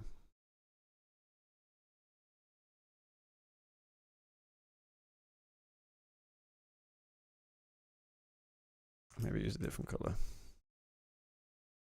There you go. We can have a bit of a crack in Egg McGee. Had a bad day. Have the yolk spilling out a little bit. Orange for that, actually. But do you see how just adding more with color onto that side is helping that out a bit? And then we can use some of this decorative bubbles that you've got to fill in some of the negative space, or even putting even more characters here. Maybe Egg McGee wears a top hat, right? Simple as that. Who hurt Egg? You don't want to know. It's fan art for a top-down world-building game. We have to help others build tiles and houses in a white void. Ah, okay, that's cool. Yeah, I think it's cool. I think one thing that I would probably avoid with a composition like this is touching the edges, right? You can make it look a bit more complete, actually, if you just take this. Obviously, we've just changed the composition of the piece, but let's say we do this, right? Notice now how it... Let's say we just finish off this island a little bit. Okay, and obviously you put a different character here just to fill out the space so that it's actually contrast. And notice how that actually looks finished now. You know what I mean? Obviously I've deleted this character's eye, so that looks a little off. That was my bad though. But you know what I mean? Now that you have the negative space surrounding the entire composition, and the composition is balanced with something on the left, something on the right of similar contrast in color, it now feels, I'll probably get rid of this, that was mine. It now feels like a finished piece. Simple as that. There you go.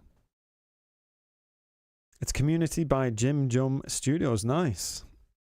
Please try and make tutorials about making 3D pixel art, and specifically on software like Blender or Blockbench. I think I've done some 3D pixel art before on Blender and Blockbench and Crocodile. I might make some in the future. I think Brandon's got some really good Blockbench tutorials though, if you're looking for those. I think he's probably got the best ones out there for now to get you started, and some of the official Blockbench's ones are actually really good too. Probably recommend those. There you go. Fixed, done. Easy win. Very nice piece.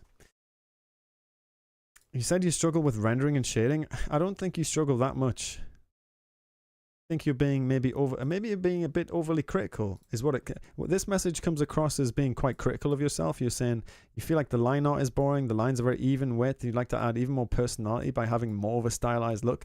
I think you're doing great, man. I think you're actually doing really good.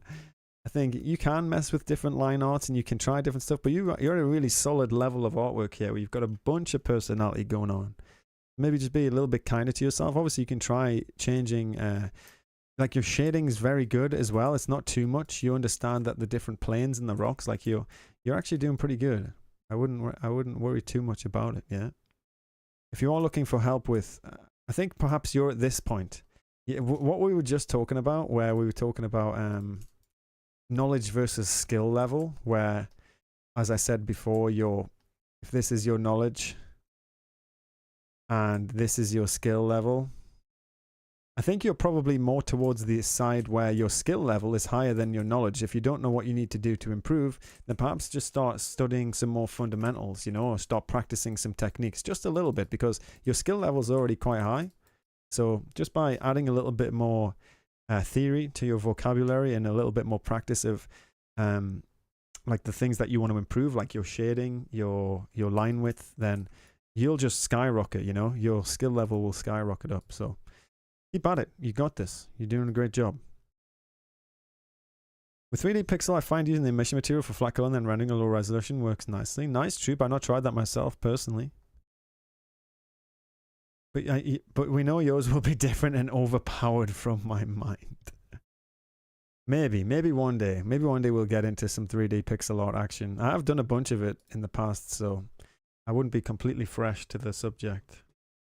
Here we go. So we've got a bunch of images here. I will probably, how long has it been? It's been 1 hour and 35. Well, let's go till 2 hours today, okay? Let's go to 2 hours today. This will probably be my last one, okay, folks? I probably won't be doing any after this one here, okay? So I apologize if you've posted some work since then. I won't be able to get to it today. We're actually getting a bunch of work in. But if this has been successful, if you've enjoyed this, then please like, comment, subscribe, obviously. But let me know, you know, if this is something you'd like to see more regularly on YouTube, then let me know. And we'll do this regularly and we can help people out on a regular basis. And if I miss your work, you can always just resubmit it for next time, yeah? So let's keep going anyway. Get through this. Feedback. Is this RP? Not sure. Ritzy, this is. This is really nice. Among Us. Among Us on the mountain. Let's go. Thanks for the feedback. No worries at all. Thanks for sharing. You tried Voxel today? Yeah, Voxel's cool as well. This is nice. Nice Among Us character on the top here. Very cool colors. Very cool colors and composition of the piece. I don't really know what feedback I give here, other than I'd have to know more about what your goal is. Double outline style, 37 minutes. No, I can see it. I can see it. Don't worry. I think this is cool. This is dope. Lovely colors. Lovely usage of colors and style. Nice Mongoose. If you have any more information on your goal for the piece, let me know. I can be more specific with feedback. There we go.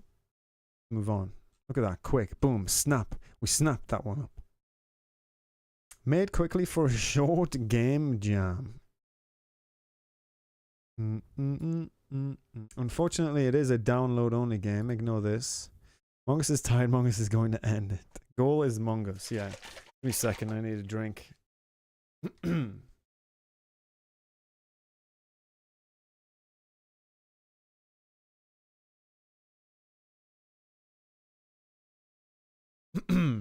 Character walk animation. It would be nice to actually see the animation, but we can't actually go on this because it's download only. And one of the rules, unfortunately, of Feedback Friday is this: no downloadable files. Mine is before the game area one. Which one's that? What up, Blaze? How you doing today? Why doesn't it appear? I don't know. Not here. I might need to personally refresh it. Make sure it's on. Make sure you've tagged it with Feedback Friday. If you haven't got the tag on, you can right-click your work, edit tags, Feedback Friday. I'm going to play. It looks cool. Yes, please give them feedback. You can. The character looks really cool. Unfortunately, I'm not playing it on stream due to the no download rules, but I love the style of the character. If you can upload a GIF, I'd love to see. Okay, let's move on. Minecraft profile picture art. This is cool. What do you think about them? We'd love to hear some feedback. I'm trying to make them really pop, contrasty, and colorful. Do you have some ideas how I could extend the style with some cool features? I already think these are solid, yeah? There it is. Never mind. You got it. Cool. These are solid already. So, second. Been half an hour and forgot about the tag. Oh no. Oh no, Pitnatch. Oh no. I hope you keep streaming on YouTube. You think so? Yeah, I think it's been going well so far. What do you think? Do you enjoy this YouTube? I usually do this on Twitch, right? I usually do these on Twitch, and we do still stream on Twitch on Monday and Wednesday because it's a bit more chill. Like, the YouTube streams feel official. I don't know why, right? I don't know why, but the YouTube streams feel super official. I think it's because, like, I don't know why actually. It just does. Feels like a job, but not in a bad way. It just feels like I'm I don't know. It just feels different. The Twitch streams are just super chill, right? So if you're up for a chill time, make sure you join the Twitch as well, because it is super fun. If you're in the Discord, I always post when that is. So these are really nice. I think the best thing we can do to check out contrast is check out the grayscale. And already, I mean, this person understands the using different values in order to make it pop, right? Because you have the highlights, you have a high value range over here with the dark next to the highlight, which is making it pop. And over here, there isn't as much contrast. So they already understand all of that, which is cool. And I think already these are pretty solid, to be honest. I don't think there's much else you can do. Maybe reducing the amount of, like, the composition, maybe the composition could use a little bit of work, because when you view them from afar as profile pictures, like, you see mostly the arm in a lot of these, especially this one and this second one. You see mostly the arm, but I would think that the actual character's face is a bit more interesting, and the sword and stuff. You know what I'm saying? Like, maybe this one would look cooler if the angle was a little higher, you know, and you could see more of the sword rather than it hiding back there. Like, maybe that would be cooler to look at. I don't know. Obviously using the shine a bit, you know, and maybe move the whole character down a touch, and then increase, you can play with the proportions slightly, increase the head a bit, you know, so it's kind of fake, you know, it's kind of a fake proportion change, but it's just about pushing what is interesting rather than sticking to, like, you're cheating it a little bit, you know what I mean? Just so it stands out just a touch more. YouTube is better number-wise. Well, we definitely get a lot of more submissions, which is the goal, right? Because sometimes we do Feedback Friday on Twitch, and the problem is we don't always get a huge amount of submissions when we do on the Twitch, and that was the biggest problem that I had with it. What's going on, Grandpa? How are you doing? Hello from Persia. What's going on, Ra? How are you doing? Solid blocks. So that's what I would say. Say overall, a very dope style. I think some of these could use some compositional help. I'm going to say you have a strong understanding of value and color contrast, so I don't think you need help there. I think some of these could use some compositional help, especially when they're viewed small. You mainly see the arms in a lot of these pieces. Tweaking the poses to show more interesting parts like the face and objects could help more here.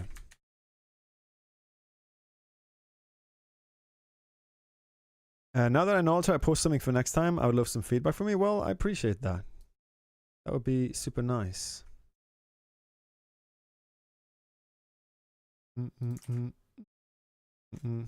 Like here, I angled the sword roughly and increased head height, head size a little to emphasize that. Hopefully it gives a bit of a better idea. You need like 3 weeks to give. Yeah, there is a lot. So if we continue doing it on YouTube, we might come up with a new system for like prioritization of feedback or something. I don't know. Because the problem with doing it on the Twitch is there isn't enough to give feedback on, and we usually end up like repeating ourselves. Whereas the problem with the YouTube is there's so much to give feedback on, I'm not going to be able to hit everyone's. So I need to figure out a system.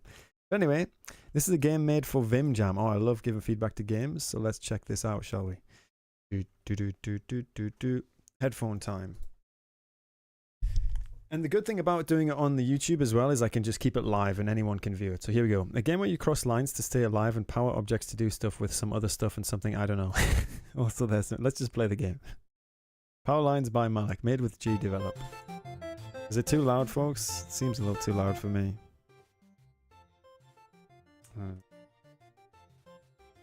Press space to start. Let's go. We need a third platform that's in between. My game. Let's go, Malik. So what is this? WASD EZ to switch. Okay. Put that there. Let's switch. There we go. Okay, so we're like got a little movement type game. Keep the power. Okay. Keep the power. So that's the one I've got right now. They got a little arrow over their head. Okay. So you get the power by crossing the lines, I guess.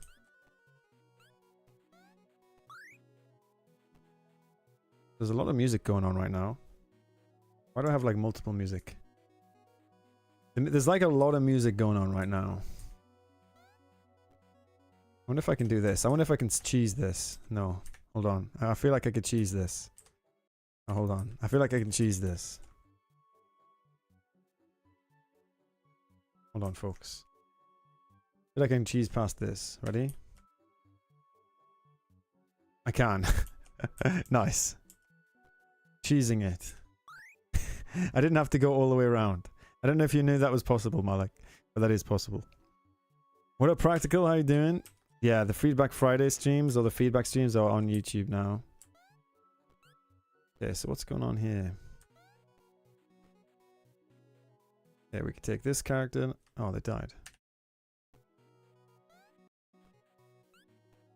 Speedrun 101. I tried my best. Hold on. Overall, it's a really interesting game idea. To be honest with you, I really like it.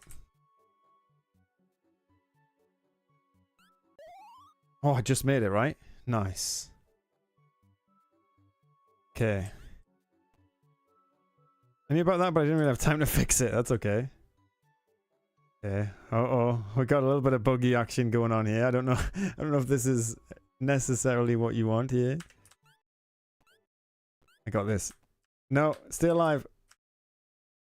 Oh. How did you know you could cheese it? It wasn't really something that I knew. It was just something that I felt that it could be possible, right? Like it just felt like, oh, it probably is possible to do something like that, right? What the heck's going on here? You got some strangeness going on with like the collisions.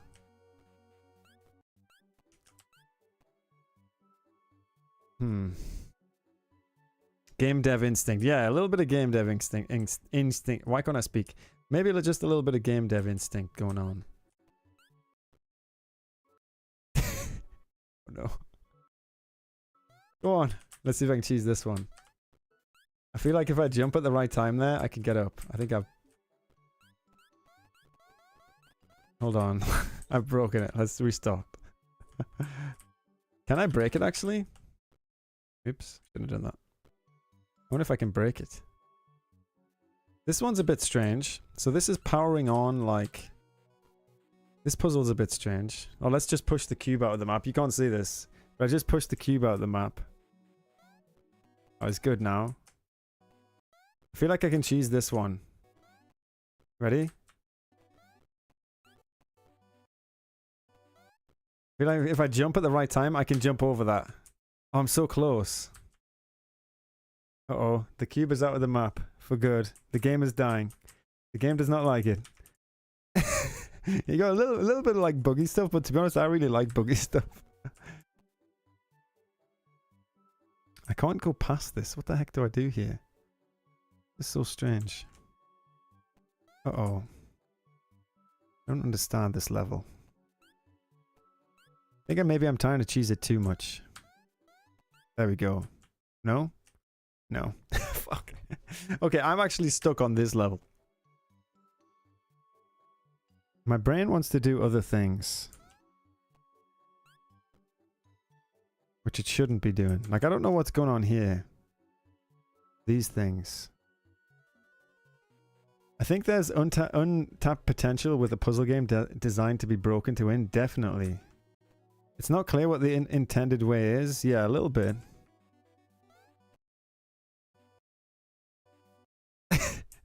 I'm going to try and cheese it again. I think if I go closer here, and then go there, and then we're here. Okay, for some reason I managed to do it without... I managed to do it. I managed to do it somehow. Oops, accidentally died.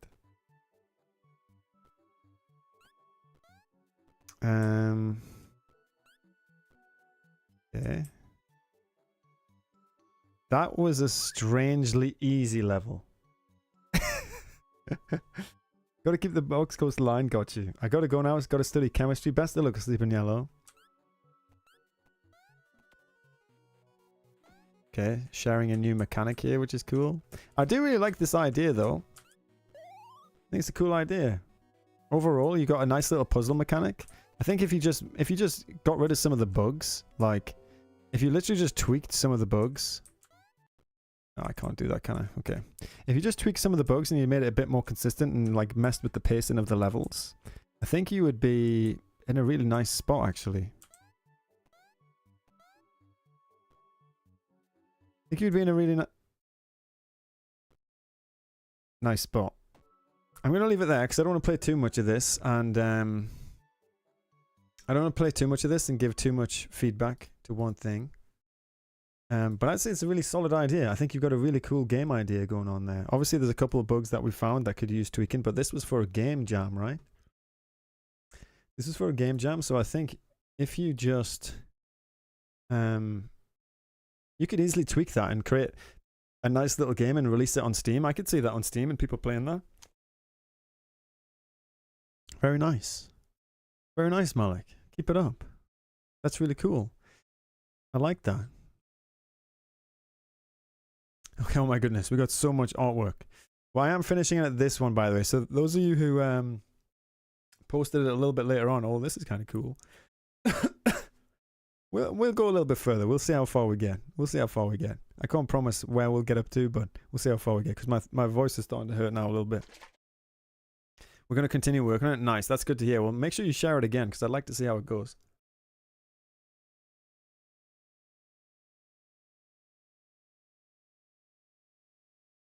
Okay.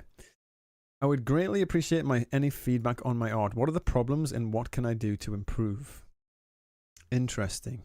What are the problems and what can I do to improve? That's such a general question. I think firstly, like the font type.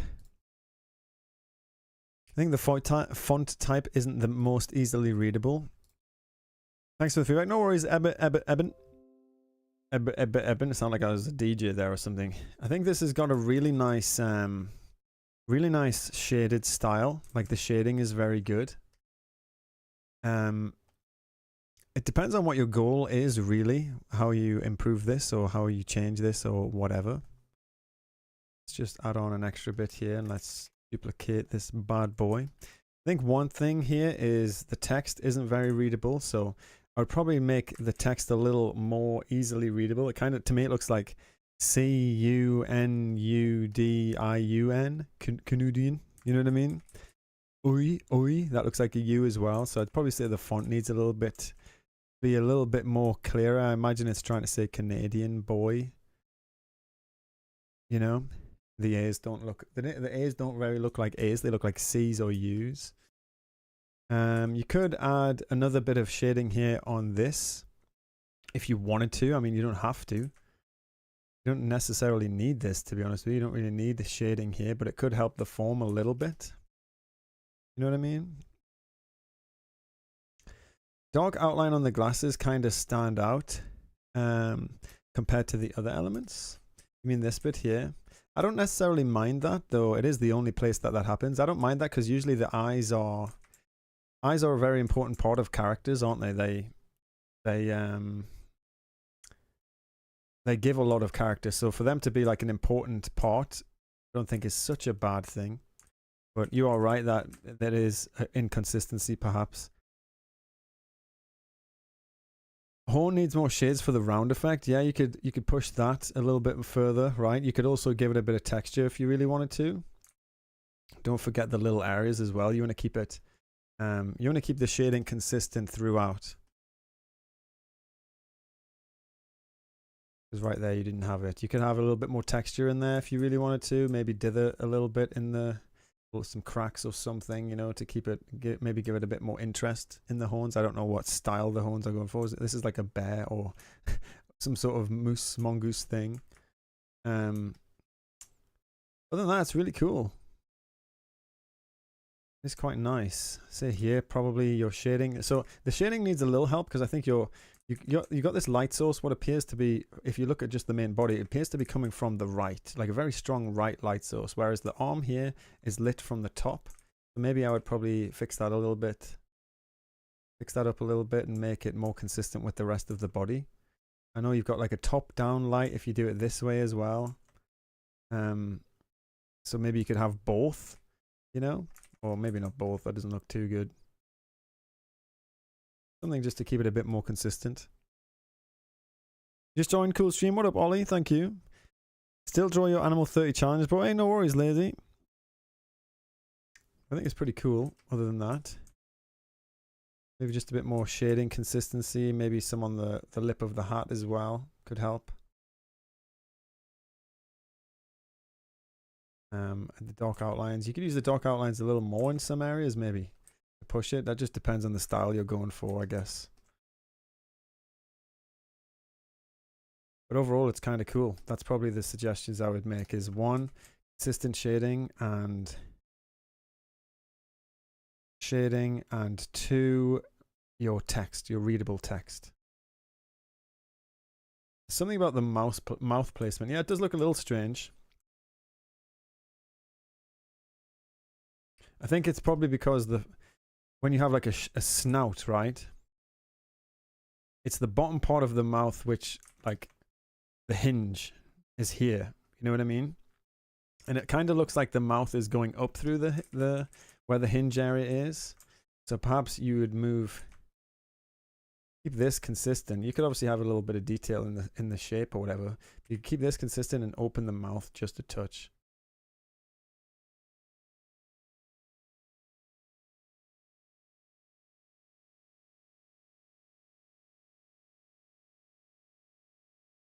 I don't know, that looks a bit spooky now that I've done that, actually.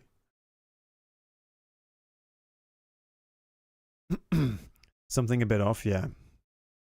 The cans are so well made. Yeah, I love the cans as well. That's such a solid piece of pixel art right there. I would say you've got a bit of shadow there. Maybe increase the shadow where they're like touching or something, so that it shows more a little bit that they're touching rather than there being a highlight directly where they are. But I guess that could be bounce light, right? It could be bounce light. Same here with, this is a little confusing with the direction that it is. Maybe you could make it a bit more clear what way this is facing, you know what I mean? So I'm just going to push that. Now I think that's probably all we can say on this. Okay, so perhaps I've talked about this on stream. I'd recommend checking out the YouTube video with this area. Primary areas of Convo were inconsistent shading or lighting style and the unreadable, the clarity of the text. Other than that, I love the design. Do you only do 2D pixel art, even 3D art? We do anything, any type of art. 2D art, pixel art, whatever. It is a great one. Yeah, overall it's a great style. We're just nitpicking, you know. That's what a lot of feedback is. It's not about like trying to reinvent the wheel or whatever. It's literally just trying to help, you know.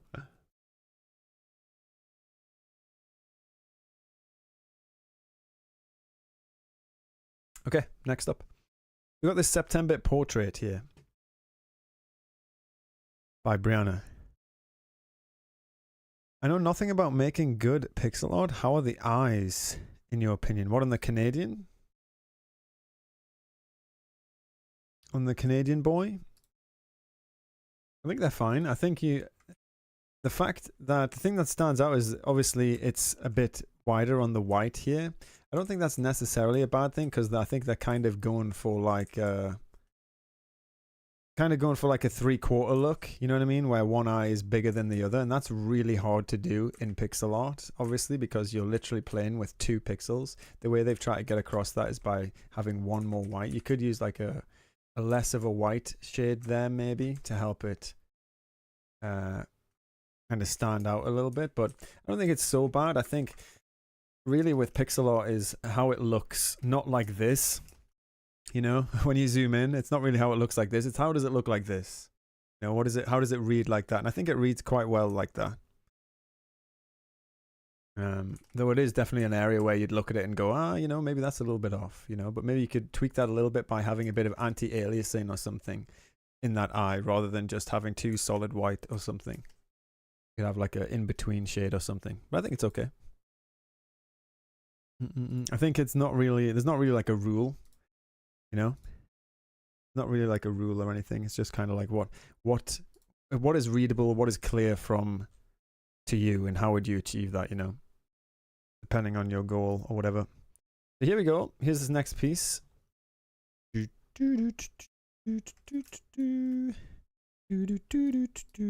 What's anti-aliasing? So anti-aliasing, well, firstly check out my Ultimate Pixel Art tutorial where I talk about all of the pixel art techniques.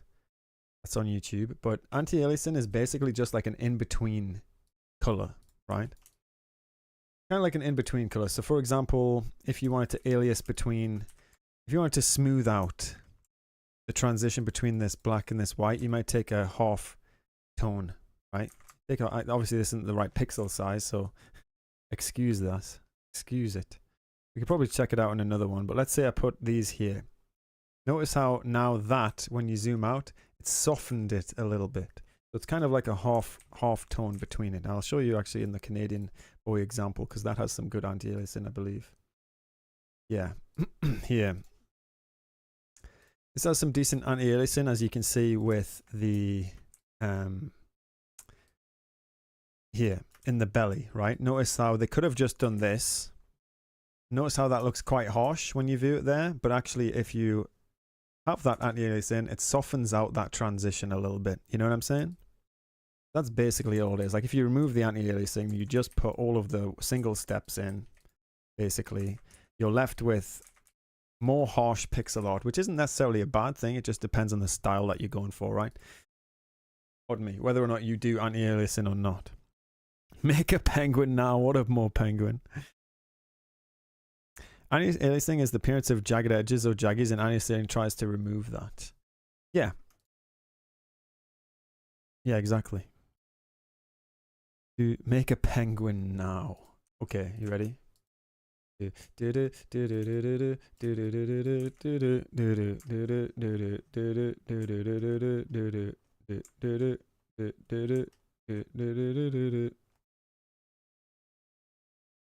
Done. There you go. There's your penguin, more penguin. Okay, so for this one, I think the first thing that is like immediately obvious to me, how many games you made in total?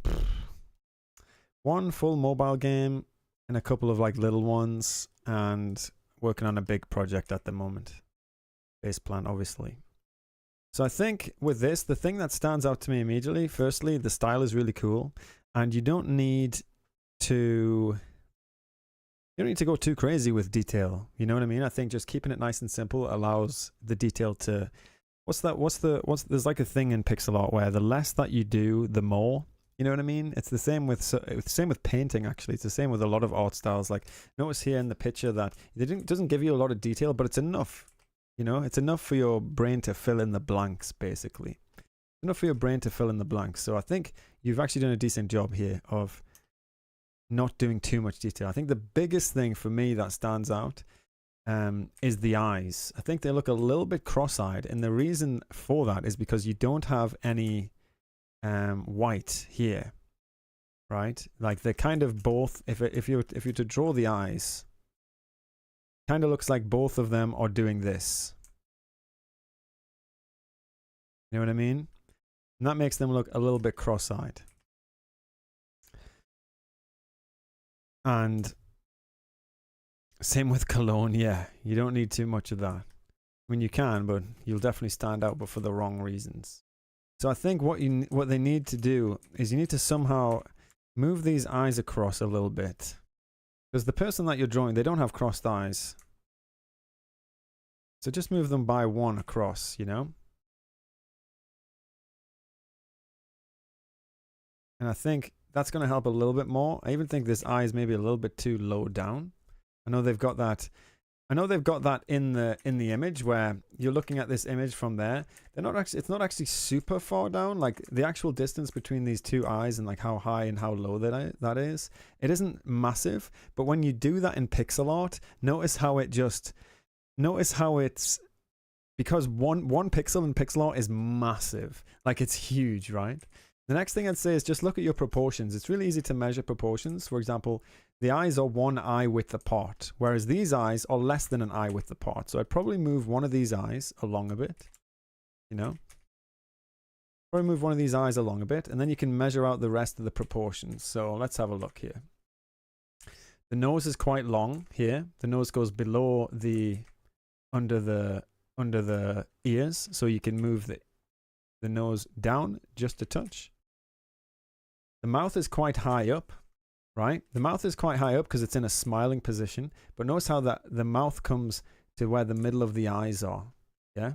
And the chin is quite big. You've actually done a pretty good job of that proportion. I might just exaggerate that a little bit more. Make the mouth, because that's really something that stands out to me is the mouth. So I'd probably make that 1 pixel wider, right? And then the next bit is the forehead. So let's take a look at the forehead. Forehead's quite big. And maybe increase the size of this person's forehead a little bit. Yeah. Just a touch, maybe 1 pixel. Literally, 1 pixel makes a huge difference. That's something I'd keep in mind, yeah? Looking like Sloth from Goonies. Do games cost anything? Not the ones on my itch page, no. But Faceplant will when it comes out eventually, whenever that is. $1 million, you know? So that's what I'd say. Just check your proportions and check the eyes. I think that kind of solves it, doesn't it, really? I think that kind of solves the issue there. So I'm going to say, talked about this on the stream. Boom, boom, boom, boom, boom. There. Spoke about this on the stream out on YouTube. Feedback stream, check it out on YouTube.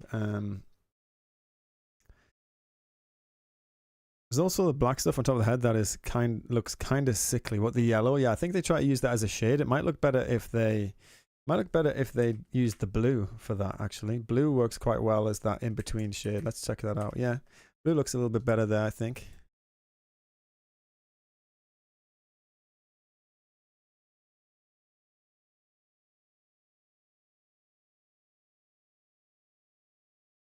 Team check out on YouTube for full details and talking about detail in pixel art, the importance of 1 pixel, proportions, and color choices, and how to do portraits pixel.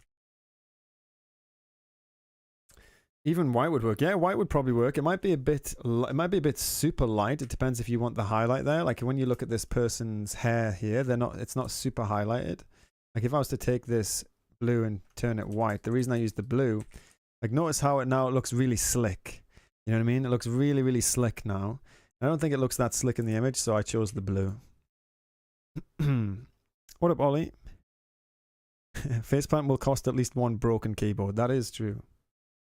I think the suit looks flat. Yeah, I could use some shading. I mean, it's not the most important part of the image, which, to be honest, I don't mind it being flat, which is why I didn't give much feedback on this, because the amount of contrast that you have between a highly detailed head and a lower detailed suit, I think that kind of works, because you're so busy looking at the face, right, that the suit kind of is just filled in. You know what I mean? It kind of fills in automatically for you.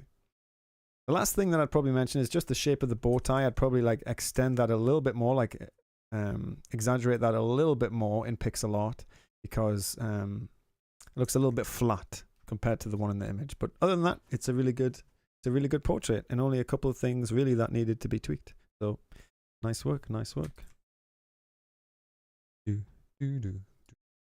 Makes sense. It just depends on the style you're going for. There's nothing wrong with adding more as well if you really wanted to. Okay, let's see where we're up to here. We have Crazy Magician by Shmoo. Check this out. This is a crazy magician with his staff and a big pocket watch. I've recently gotten into pixel art and created him for a top-down game, and wanted to know if there's any way to make his design more fun and goofy looking in a similar way to One Piece characters, to make it more readable that he's crazy and magical. Whoa, there's a lot of texture in a fantastical way, which is good, by the way. You're really blowing through. We're getting there, Chris. We're getting there. I'm trying to get through these. I want to keep his odd hair cloak remade from his jumpsuit, since he's so crazy he was put in an asylum. The 2 decks of cards on his waist, and maybe a way to incorporate the pocket watch in his design. Thank you so much for your time. I love your work. Let's go. This is, firstly, a very, very well thought out character. Right? This character is very well thought out, and I think that plays super well to the design. Sometimes when people design characters, it's just like, oh, it's just a frog or whatever. But the fact that you have a lot of backstory, a lot of lore, a lot of like ideas about what they have on them, like that definitely helps aid your character in looking really unique. Because I've never seen a wizard that looks like this. You know what I mean? That's really cool. So what do they want to know here? They got any pixel art top-down game? I think it looks great, to be honest. Like, what do you actually need to change about it? What up, Talaba? How's it going? Talaba from the Twitch. Let's go. Hype, hype, hype. Big YouTube feedback session today, Talaba. It's just a plant. Exactly, yeah. It's just a plant with a face. That's what I did with mine. I want to keep his odd hair cloak remade from his jumpsuit, since he's crazy. I don't think you need to rework anything. I think this character design is awesome. I think this character design is awesome. I love how much detail you've gone into with their backstory and ideas of who they are. I think it only aids in their design. I don't think you really need to change anything. Need to change much, to be honest, but I would like to see it in context. I think that's really important for game art or game characters. Context. How does it look in the game world, in the top-down world? That will give you more. That will give you more info than I could. You know what I mean?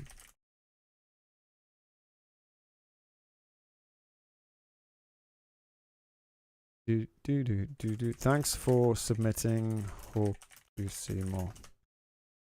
My character is not unique at all that I posted. Was hoping the animations I have it do make it more unique. You don't always need a unique character either. You know what I mean? I just love sometimes seeing people's interpretations of stuff. Definitely a new kind of stream to get used to. Seems to be going well. Yeah, it is kind of crazy. Don't worry, we're still doing the Twitch streams on Mondays and Wednesdays. So I think that we were talking about this before. The difference between the Twitch feedback is that sometimes I rarely have anything to give feedback to, and I end up doing like one piece or whatever. And then the difference on the YouTube is there's so many pieces. I don't know if I'll be able to finish it. I mean, it's been 2 hours now. I usually only do it for an hour. Those are decks. Oh, yes, decks. Did you ever thought about Blender? Yeah, I've used Blender before. I used it I used it a while back, and I've used it in the Pokemon card video that I've made. I haven't really used it recently though, because Faceplant is mostly 2D, you know, and that's my main project right now. I'm not really doing individual art right now. I'm just trying to finish Faceplant basically.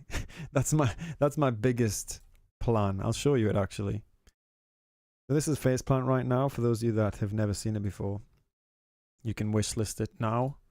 You can wishlist it now on Steam, but this is the game that I'm trying to finish right now. And obviously, if you've seen the YouTube videos, you'll know basically the progress. You probably haven't seen this artwork if you're from just the YouTube, but I've showed this on Twitch a couple times. But it's getting there, basically. It's getting there. If you'd like to wishlist that, you can. Better have too much than too little. Yeah, that's what I'm thinking, because people can always resubmit, and I can always have a big backlog of things to talk about, which is cool. But anyway, let's move on. Double outline style. Firstly, I must say that these assets are very, very nice. I personally love the double outline style. I think it's a very... Oh my god, Faceplant, you've stolen Faceplant, that's it. Copyright. I really love the double outline style. I think it just looks so crisp and so clean. I think it works really well. It kind of is reminiscent of like 2D drawn artwork because of the thick outlines. I don't see a ton of double outline. I've seen it a couple times in some games. There's one game developer that I follow that uses it quite a lot. I think it's Salman Shuri or something is the name, if I'm thinking correctly anyway. Thanks for subbing, Bassam. I appreciate it. Gonna get a cease and desist. Cease and desist, yeah. Are the flowers supposed to bloom everywhere? Oh, no, they bloom everywhere. I just haven't put them in yet. Everywhere. You like that, Nicole? Yeah, it's awesome, right? Really cool style. Yeah, I dig this style. Is there anything I can improve here in terms of pixel art fundamentals and such? I don't think you really need to worry about fundamentals at this point. I think what you've done here is you've created a consistent style. And from what I can see, every single one of these things matches the style that you're going for, right? Worry less now about like what people say is the right thing to do, and focus more. I think that's mainly for beginners, right? I think when people say, oh, don't do this and don't do that or blah, blah, blah, like you can ignore that. It's useful sometimes for beginners to get a good understanding of what the fundamentals are. But at this point, you're establishing your own style, you know, and you can ignore all of that and you can do what feels right to you and you can do what looks good to you, right? That's one thing I've talked about before and I really dislike about some tutorials and some videos and stuff where it says, oh, you should never do this or you should never do that. You can do whatever you want, really. It's just, how does it look to you? How does it feel to you? What does it mean to you? You know, it doesn't mean that everyone's going to like it, but that's okay because at least it will be unique to what you want to make. But these are sick. Yeah, keep going with this style. I'd love to see it. You have a game in this style? You got a game in this style? I'd like to see it. I'd like to see it. Let's move on to the next one. Logo for a little JRPG, Japanese role-playing game. Any feedback is welcome. It's basically based. Thanks, not yet, but I'll try to do it, Troop. It looks awesome. A master knows what not to do and finds a way to do it well. Exactly. That's a great way to put that, Michael. You learn the rules and then you break them to find something unique that it works well for you, you know? I love that. That's what I love about art. Is not necessarily, like, don't get me wrong, it's really cool to see like pixel perfect work and something that uses the techniques like super effectively, but I also love to see people pushing what's unexpected as well. I think that's really cool. But anyway, here we go. I guess specifically I'm trying to figure out if it's got too much noise, if the focus is reading correctly. Reincarnation Defense Force. I think it reads well to me. I think it's balanced quite nicely. You know, I would like to see it I wonder what it would. Let's just, I think it looks fine, to be honest. Overall, I think it looks fine. I would just like to see some. I'm just going to do this out of my own curiosity. Like, I just want to see what it would look like with the. Because I don't know what this Japanese says. Because I'm not Japanese. I don't know Japanese. I would like to know Japanese, but I don't speak any Japanese. I'd like to see what it looks like without these elements. And if you were to just destroy everything that you've worked hard on.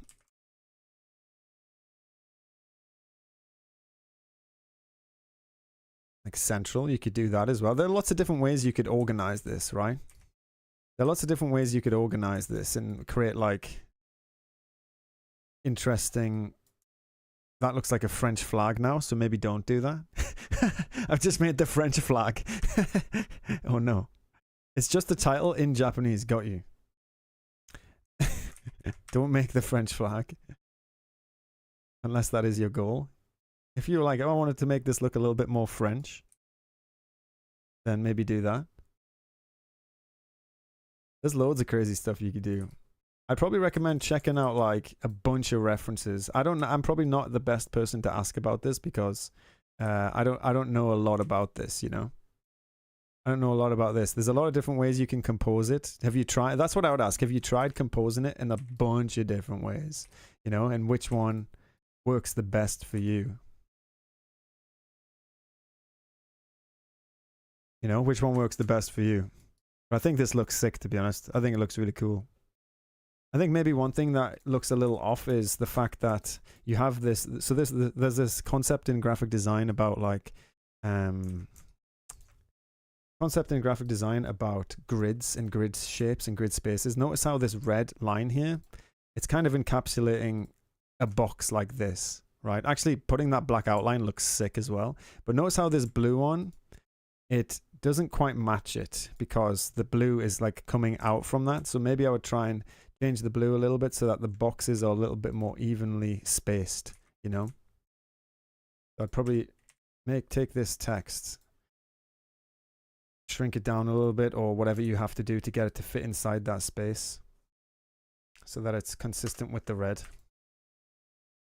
Boom, boom, boom, boom, boom, boom, boom, boom, boom, boom. You know what I mean? So that's what I'm kind of talking about here.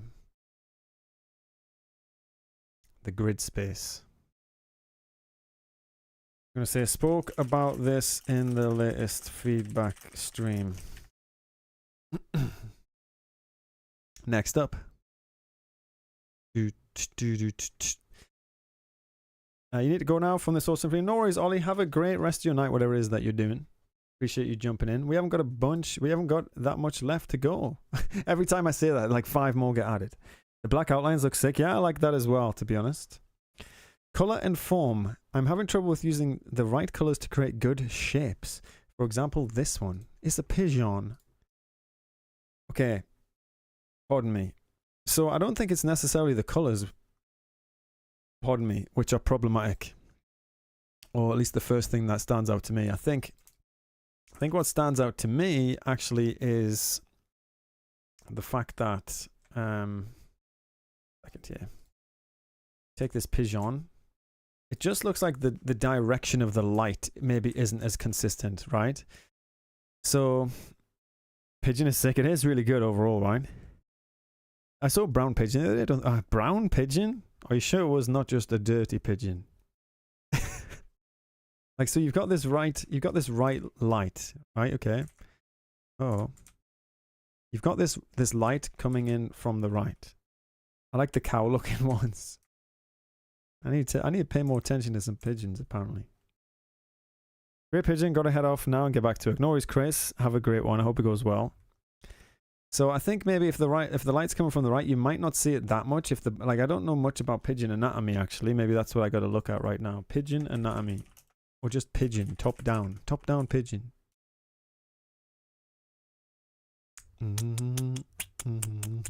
There'll be a view that I'm looking for here. Yeah, the wings don't necessarily like stand out. You know what I mean? Like if you take a look at these wings here, I think it's a pretty good view. Notice how the wings aren't necessarily like bumped up here where you've got that light. So maybe you don't need to do that so much. I think you can keep things in shadow that are in shadow and keep things in light that are in light. And treat it less as like a... Treat it less as a pigeon, which sounds daft, I know, but treat it less as a pigeon and treat it more like a sphere with spheres on it. It was in the city, so you never know what it rolled around in. That's true. Feel like it looks a little scared, like its head is pulled back into its body. Yeah, it could. Yeah, I think it's because of the neck area here, right? If you were to pull that neck down a little bit maybe and push the head out a tad more, it would be less scared. Something like this, maybe. No?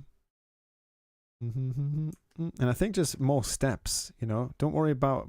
More steps can add more form. You know what I'm saying? Let's take this, actually. It might be a little messy, actually. Trying to get the point. Based on a chilling pigeon you found the other day. Oh, is this your one, Zan? Is this your one? Yeah, it's cool. I think, you know, pigeons are quite complicated. And just like any creature, any animal. Yeah, this is yours. Well, nice. Just think of it like a sphere, you know? If you ever have...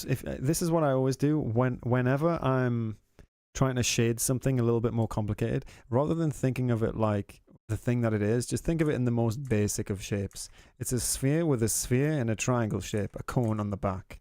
You know what I mean? And that way you can go, okay, well, how can I shade this thing so that it reads in 3D? You know what I mean? Then you just shade it exactly like you would shade those very simple objects. And those simple objects are a lot easier to shade than anything else, right? And if you're really struggling with colors, always check out the values, because usually it's not a problem with your colors, it's a problem with your values. Pigeons make great pets. Well, all birds do. I'd like a parrot. Parrots are cool. I might do that. I might just put like a whole big shadow layer on top here, right? And I'm going to turn that to multiply, for example, and then reduce that. And notice how it's kind of ugly, right? Because I've just done that very quickly. But notice how it pushes the form really quickly on this right bird here. But overall, yeah, I think you've done a good job. And I think if you're worrying about like color choices, you can try tweaking it. Like, remember that there's this rule that I read once. I believe it was in James Gurney's Color and Light book, which I'd recommend to anyone who's trying to learn about color and light and shading and all that stuff. But it's like a white in shadow is darker than the black in light. Which kind of sounds a little bit crazy, but it's like if the picture was someone holding a newspaper, right? And the newspaper was here. And let's say this is the character, just for explanation's sake. They're reading their newspaper, yeah? The newspaper is white, and they've got a black suit on, okay? If you want to shade this color and light, I believe it was this. I could be wrong, but the paper color, the newspaper here, was lighter or darker than the suit color. I'll have to find the exact example. Hold on, let me actually find it so I'm not just talking rubbish.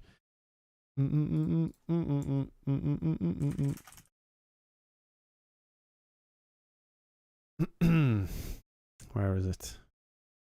Here it is. Here it is. Perfect. This is it. This is it. This is it. It's perfect. Oh my goodness. Here it is. Okay. So this is something that will help you pick colors and stuff.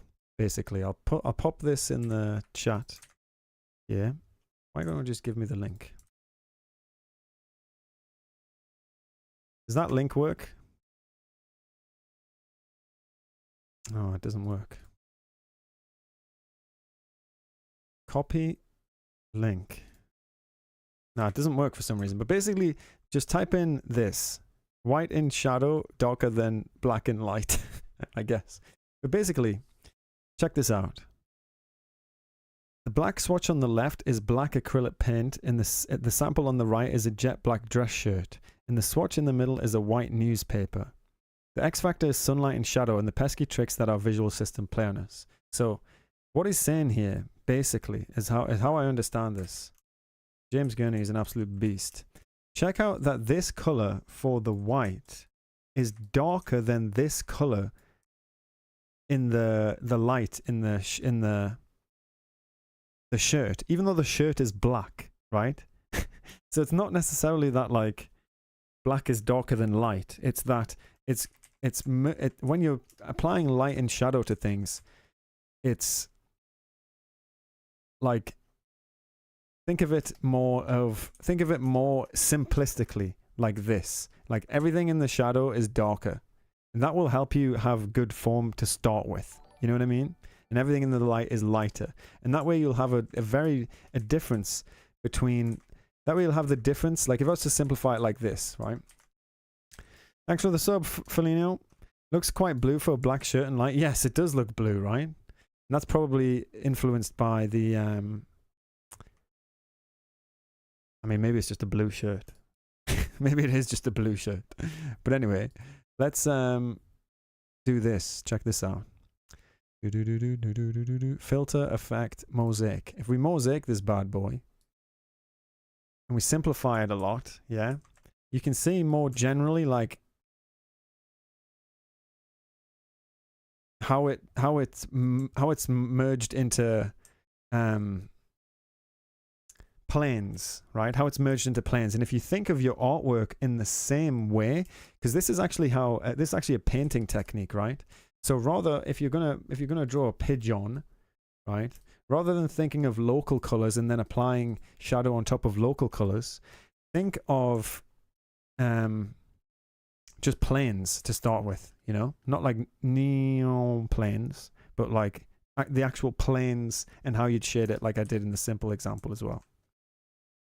Squinting is another quick way. Yeah, squinting works a lot. I usually just set up a proof like this.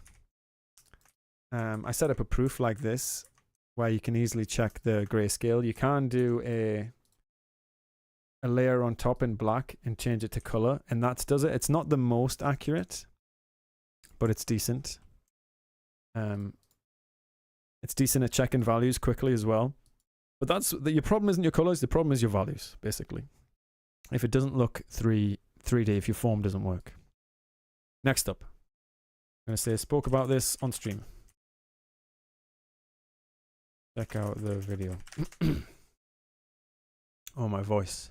Right, this is going to be the last one, I think, because my voice is going now. Even though we've got a bunch, we've got so much nice artwork here. Should I use anti-aliasing to make it look better? I think it's less about the anti-aliasing and more about just your overall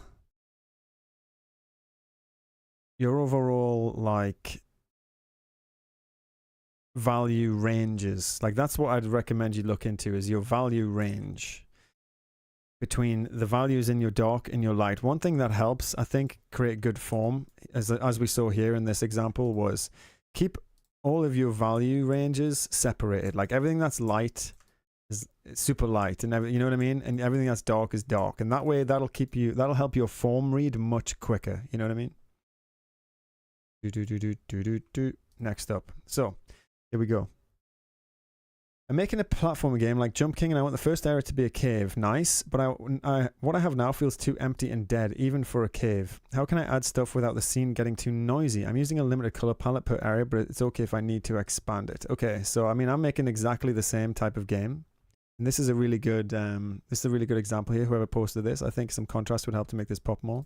Yeah, so basically, you essentially just need, if you want to make it more interesting, you can add more stuff, just don't make it as high contrast, right? Like that's basically it. Like you can add in loads of different stuff and make it high contrast. It would be nice, like you're in a cave, maybe you could add some elements of like let's say you wanted to add something orange. If you do this, that's obviously really high contrast, but actually in order to add orange to this color, all you need to do is desaturate the main color that you've already got. And notice how just by putting in a little bit of desaturated colors, you're already getting some visual interest. Obviously, this depends on your palette and if the palette has the colors that are available. So that's one thing I'd say is you can add visual interest by adding some color variance, and you don't need to add saturated colors to add color variance. You can use lighter colors as well. You can use desaturated colors to get the opposite side of the hue wheel. So basically, for those of you that are like, what the heck is he talking about?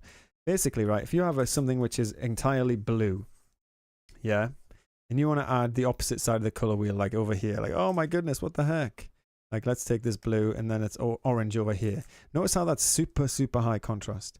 You don't need to do that. What I'm saying is, if you want something to appear orange, just desaturate the blue, right? And this won't work too well here, but notice how this gray, it literally is just a gray. That's what it is. But when it's surrounded by the blue, it takes on the appearance, or it appears to be in your brain, the opposite side of the color wheel. That's just a phenomenon in art. You can do the same with green, it appears red. In orange, it appears more blue. In, well, it won't here because it's actually a, oh, it will because I've changed it around. Actually, hold on, I need to do it like this.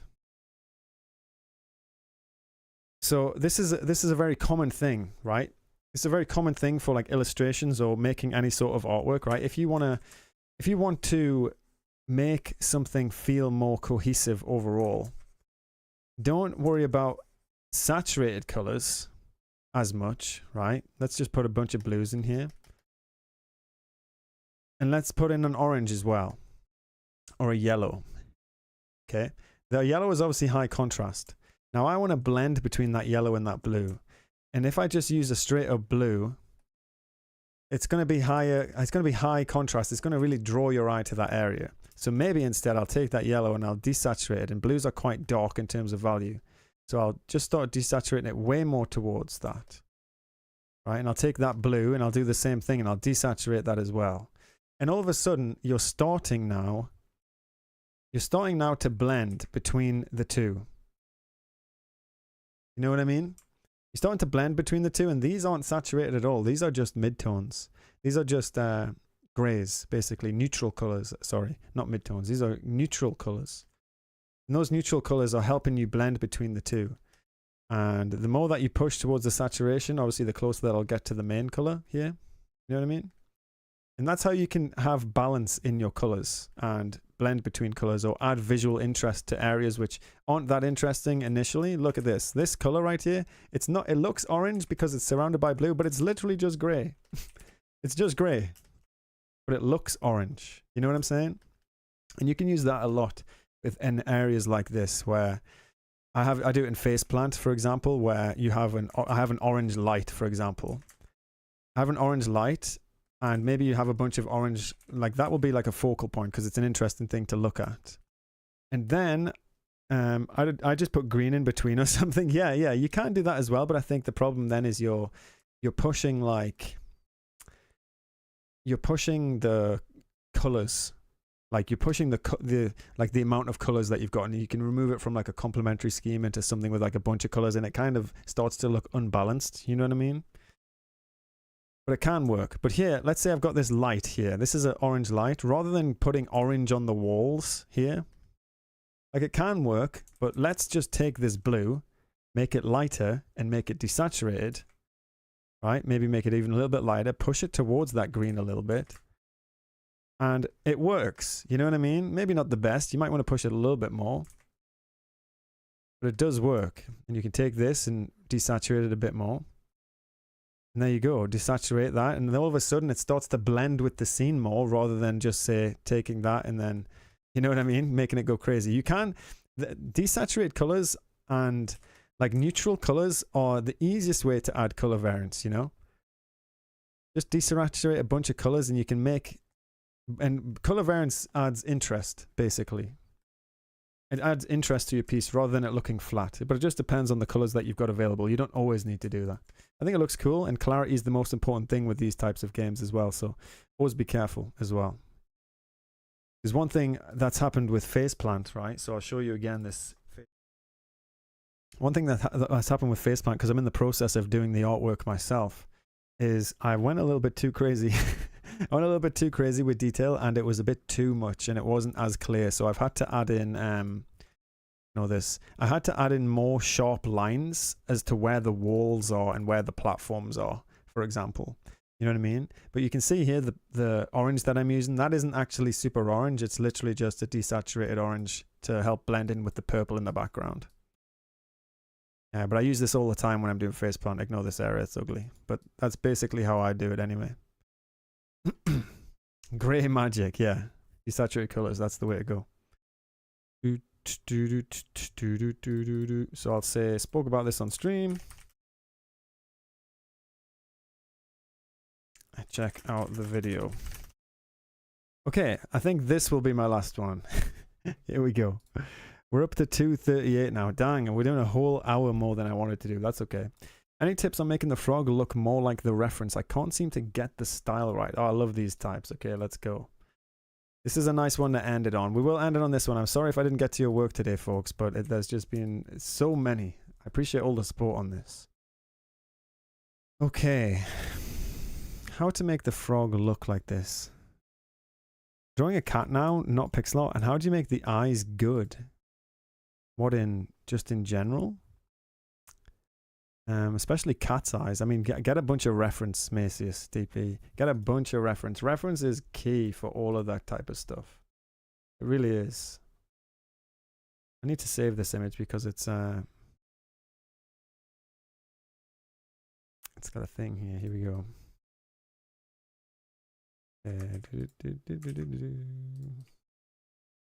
Okay, so what is it about this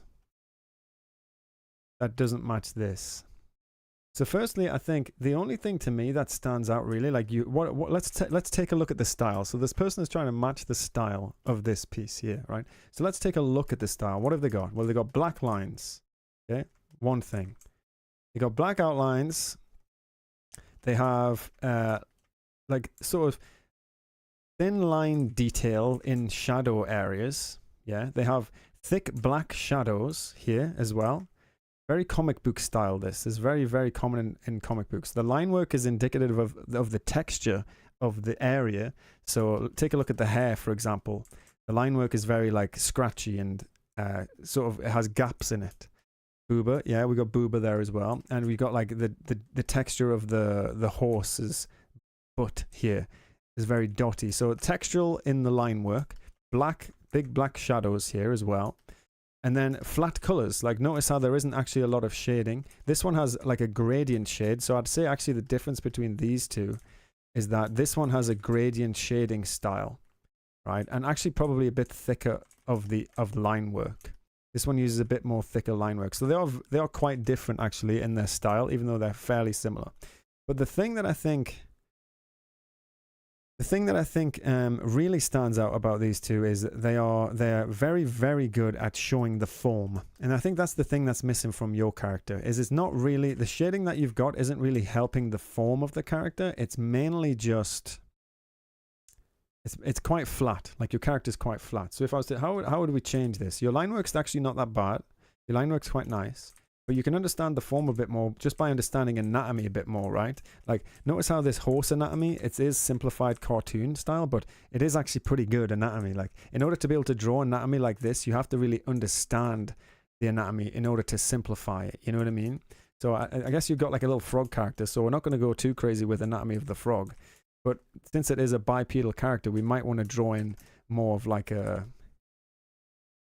might want to draw in more of like a bipedal character. You know what I mean? So let's draw in the body, yeah. And we got the head here. I'm just gonna do the same shapes as you've done. Not going too crazy about that. You need what you need is a difference in line weight in some places and a difference in texture, okay? And probably just a bit more of a dynamic pose as well. Probably just a little bit more of a dynamic pose. I'm not going to draw it here. But notice how if, for example, we draw in some shadows under the head.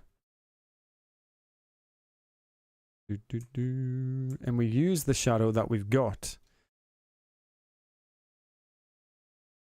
to indicate... we use the lines to indicate more shadow, right? I think the reason it just looks more flat is because you've drawn it flat.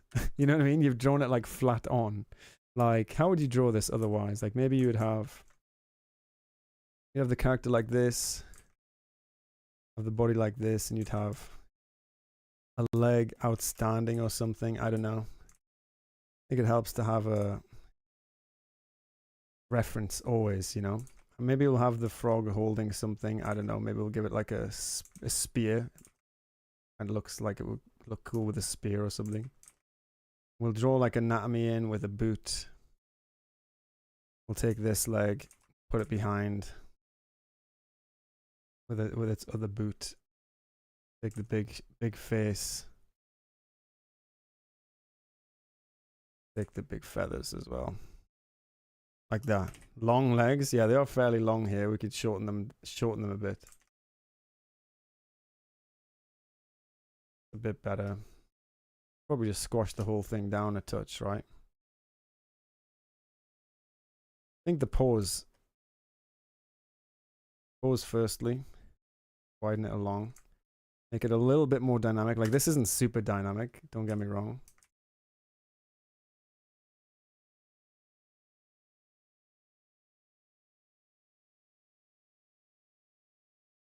You know what I mean? Then on top of that, you would add in your line work. Stumped, Michael, what up? Then you'd add in your line work, and this is where you try and get that form across, right? You'd use those black lines, as we were talking about earlier. And you'd add in that anatomy. I'm doing this as quick as I can, by the way.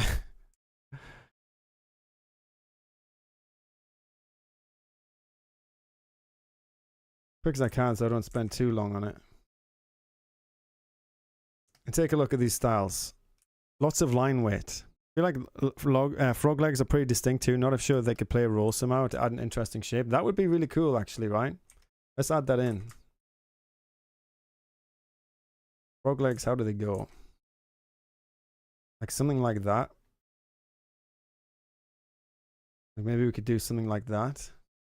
And maybe we could use that same black shadow technique here. And then we could put the boots on the end of the, on the end of the frog legs. Like that.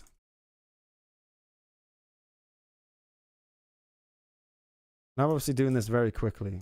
You would spend more time on the overall design and the shape of this thing.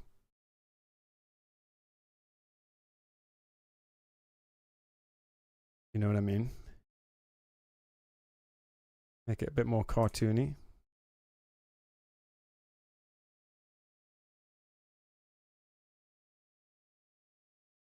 Just about being a bit more fluid with your lines and stuff, you know? Like, I'm doing this super quick, but you take your time and try and get the line weight the same that they've got it in their style as well.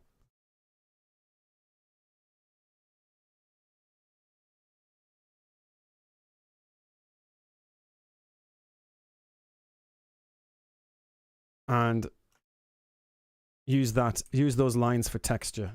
So maybe we'll have texture lines there. Depends on, like, I think this frog would probably be a bit more spotty rather than liney. You know what I mean? Because frogs, to me, their skin is quite like rough and like spotty in that way. You know what I mean? Oh, this is yours, Panache. Nice. You know those little, you know, when you think of like, when I think of frog skin, it's like a little bit rough but a little dotty. Like that's probably, I'd probably use that a little bit more than the lines. You know, maybe I'd use the lines in specific areas, like around there, perhaps. Maybe have a little bit more on the chin there. Like, I feel like that looks a little bit. The bottom image looks very Dr. Seuss like. Practicing that style will get you pretty close. Yes. I mean, this is a very classic, like, cartoony comic style, you know? And I can't overstate enough how just getting good at actual anatomy will help you out a lot of this. Like, this, it's so deceiving, this style, because it looks really, really simple, doesn't it? Like, it looks really, really simple, but it's actually really hard to replicate this style because it takes a good understanding of proportion and simplification and anatomy to do this. That's why I love, that's why I actually love cartoons so much, because they're they're really deceptive in their skill level, because it looks like really easy, right, to just be able to draw something simplified, but actually it takes a huge amount of understanding of the anatomy, the underlying anatomy, in order to do that thing. Like this here, what I'm drawing, like it looks really, really simple for an arm, you know, but all these little flows of the biceps and the triceps and all of these areas, like that comes from actual anatomy practice, you know, and then trying to simplify those shapes when you do more of that drawing. You know what I mean? So just keep going. I think you're doing a great job. I don't think you're super far off, to be honest with you. Don't forget the legs as well. And the hands. But anyway, folks, I hope that was a little bit helpful. Just keep that guy, she tells you not to worry about. Exactly. That you? Yeah, that's me right there. Who dis? What up, Lupo? We're going to call it here, actually, folks. I think this is a really cool character design. Did you design this character? If so, that's really cool. I really like it. I really like it. Look, it's like Crazy Frog. Crazy Frog's cool. I arrived at the end. Big F, Lupo. Big F. Oh, Lupo, we got emoji probably, yeah? Lupo mod. Lupo mod. But I think that is it for today, folks. I've been streaming now for almost 3 hours. Holy heck. Holy heck. The dog's going absolutely wild.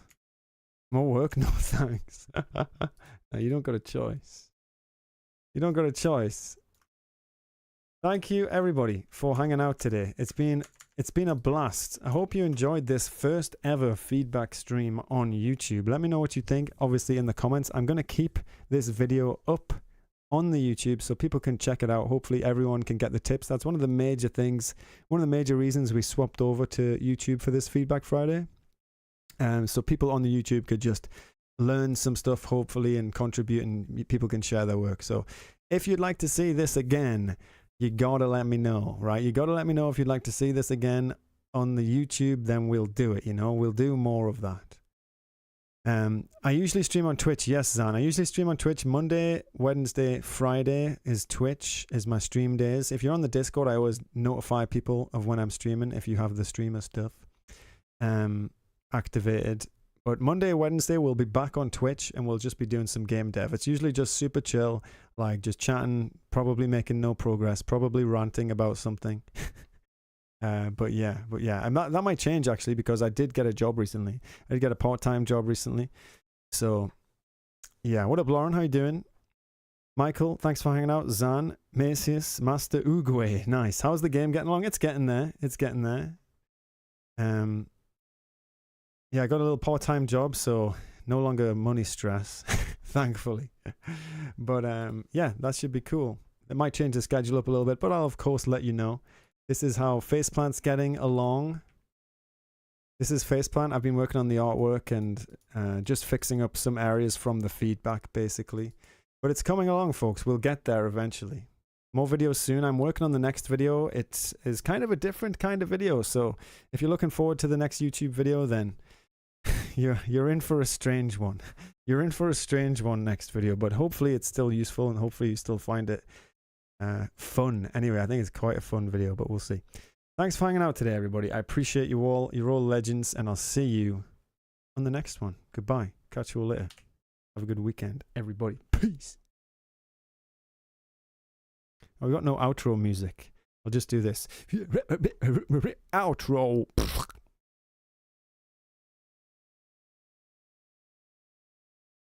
Thank you, Panache, Grandpa, Hessa, Lava, Marcius, Brink, Hessa, Lupo, Lauren, Lava, anyone else that I missed, Talaba, Michael, everybody. Peace. Zan, goodbye.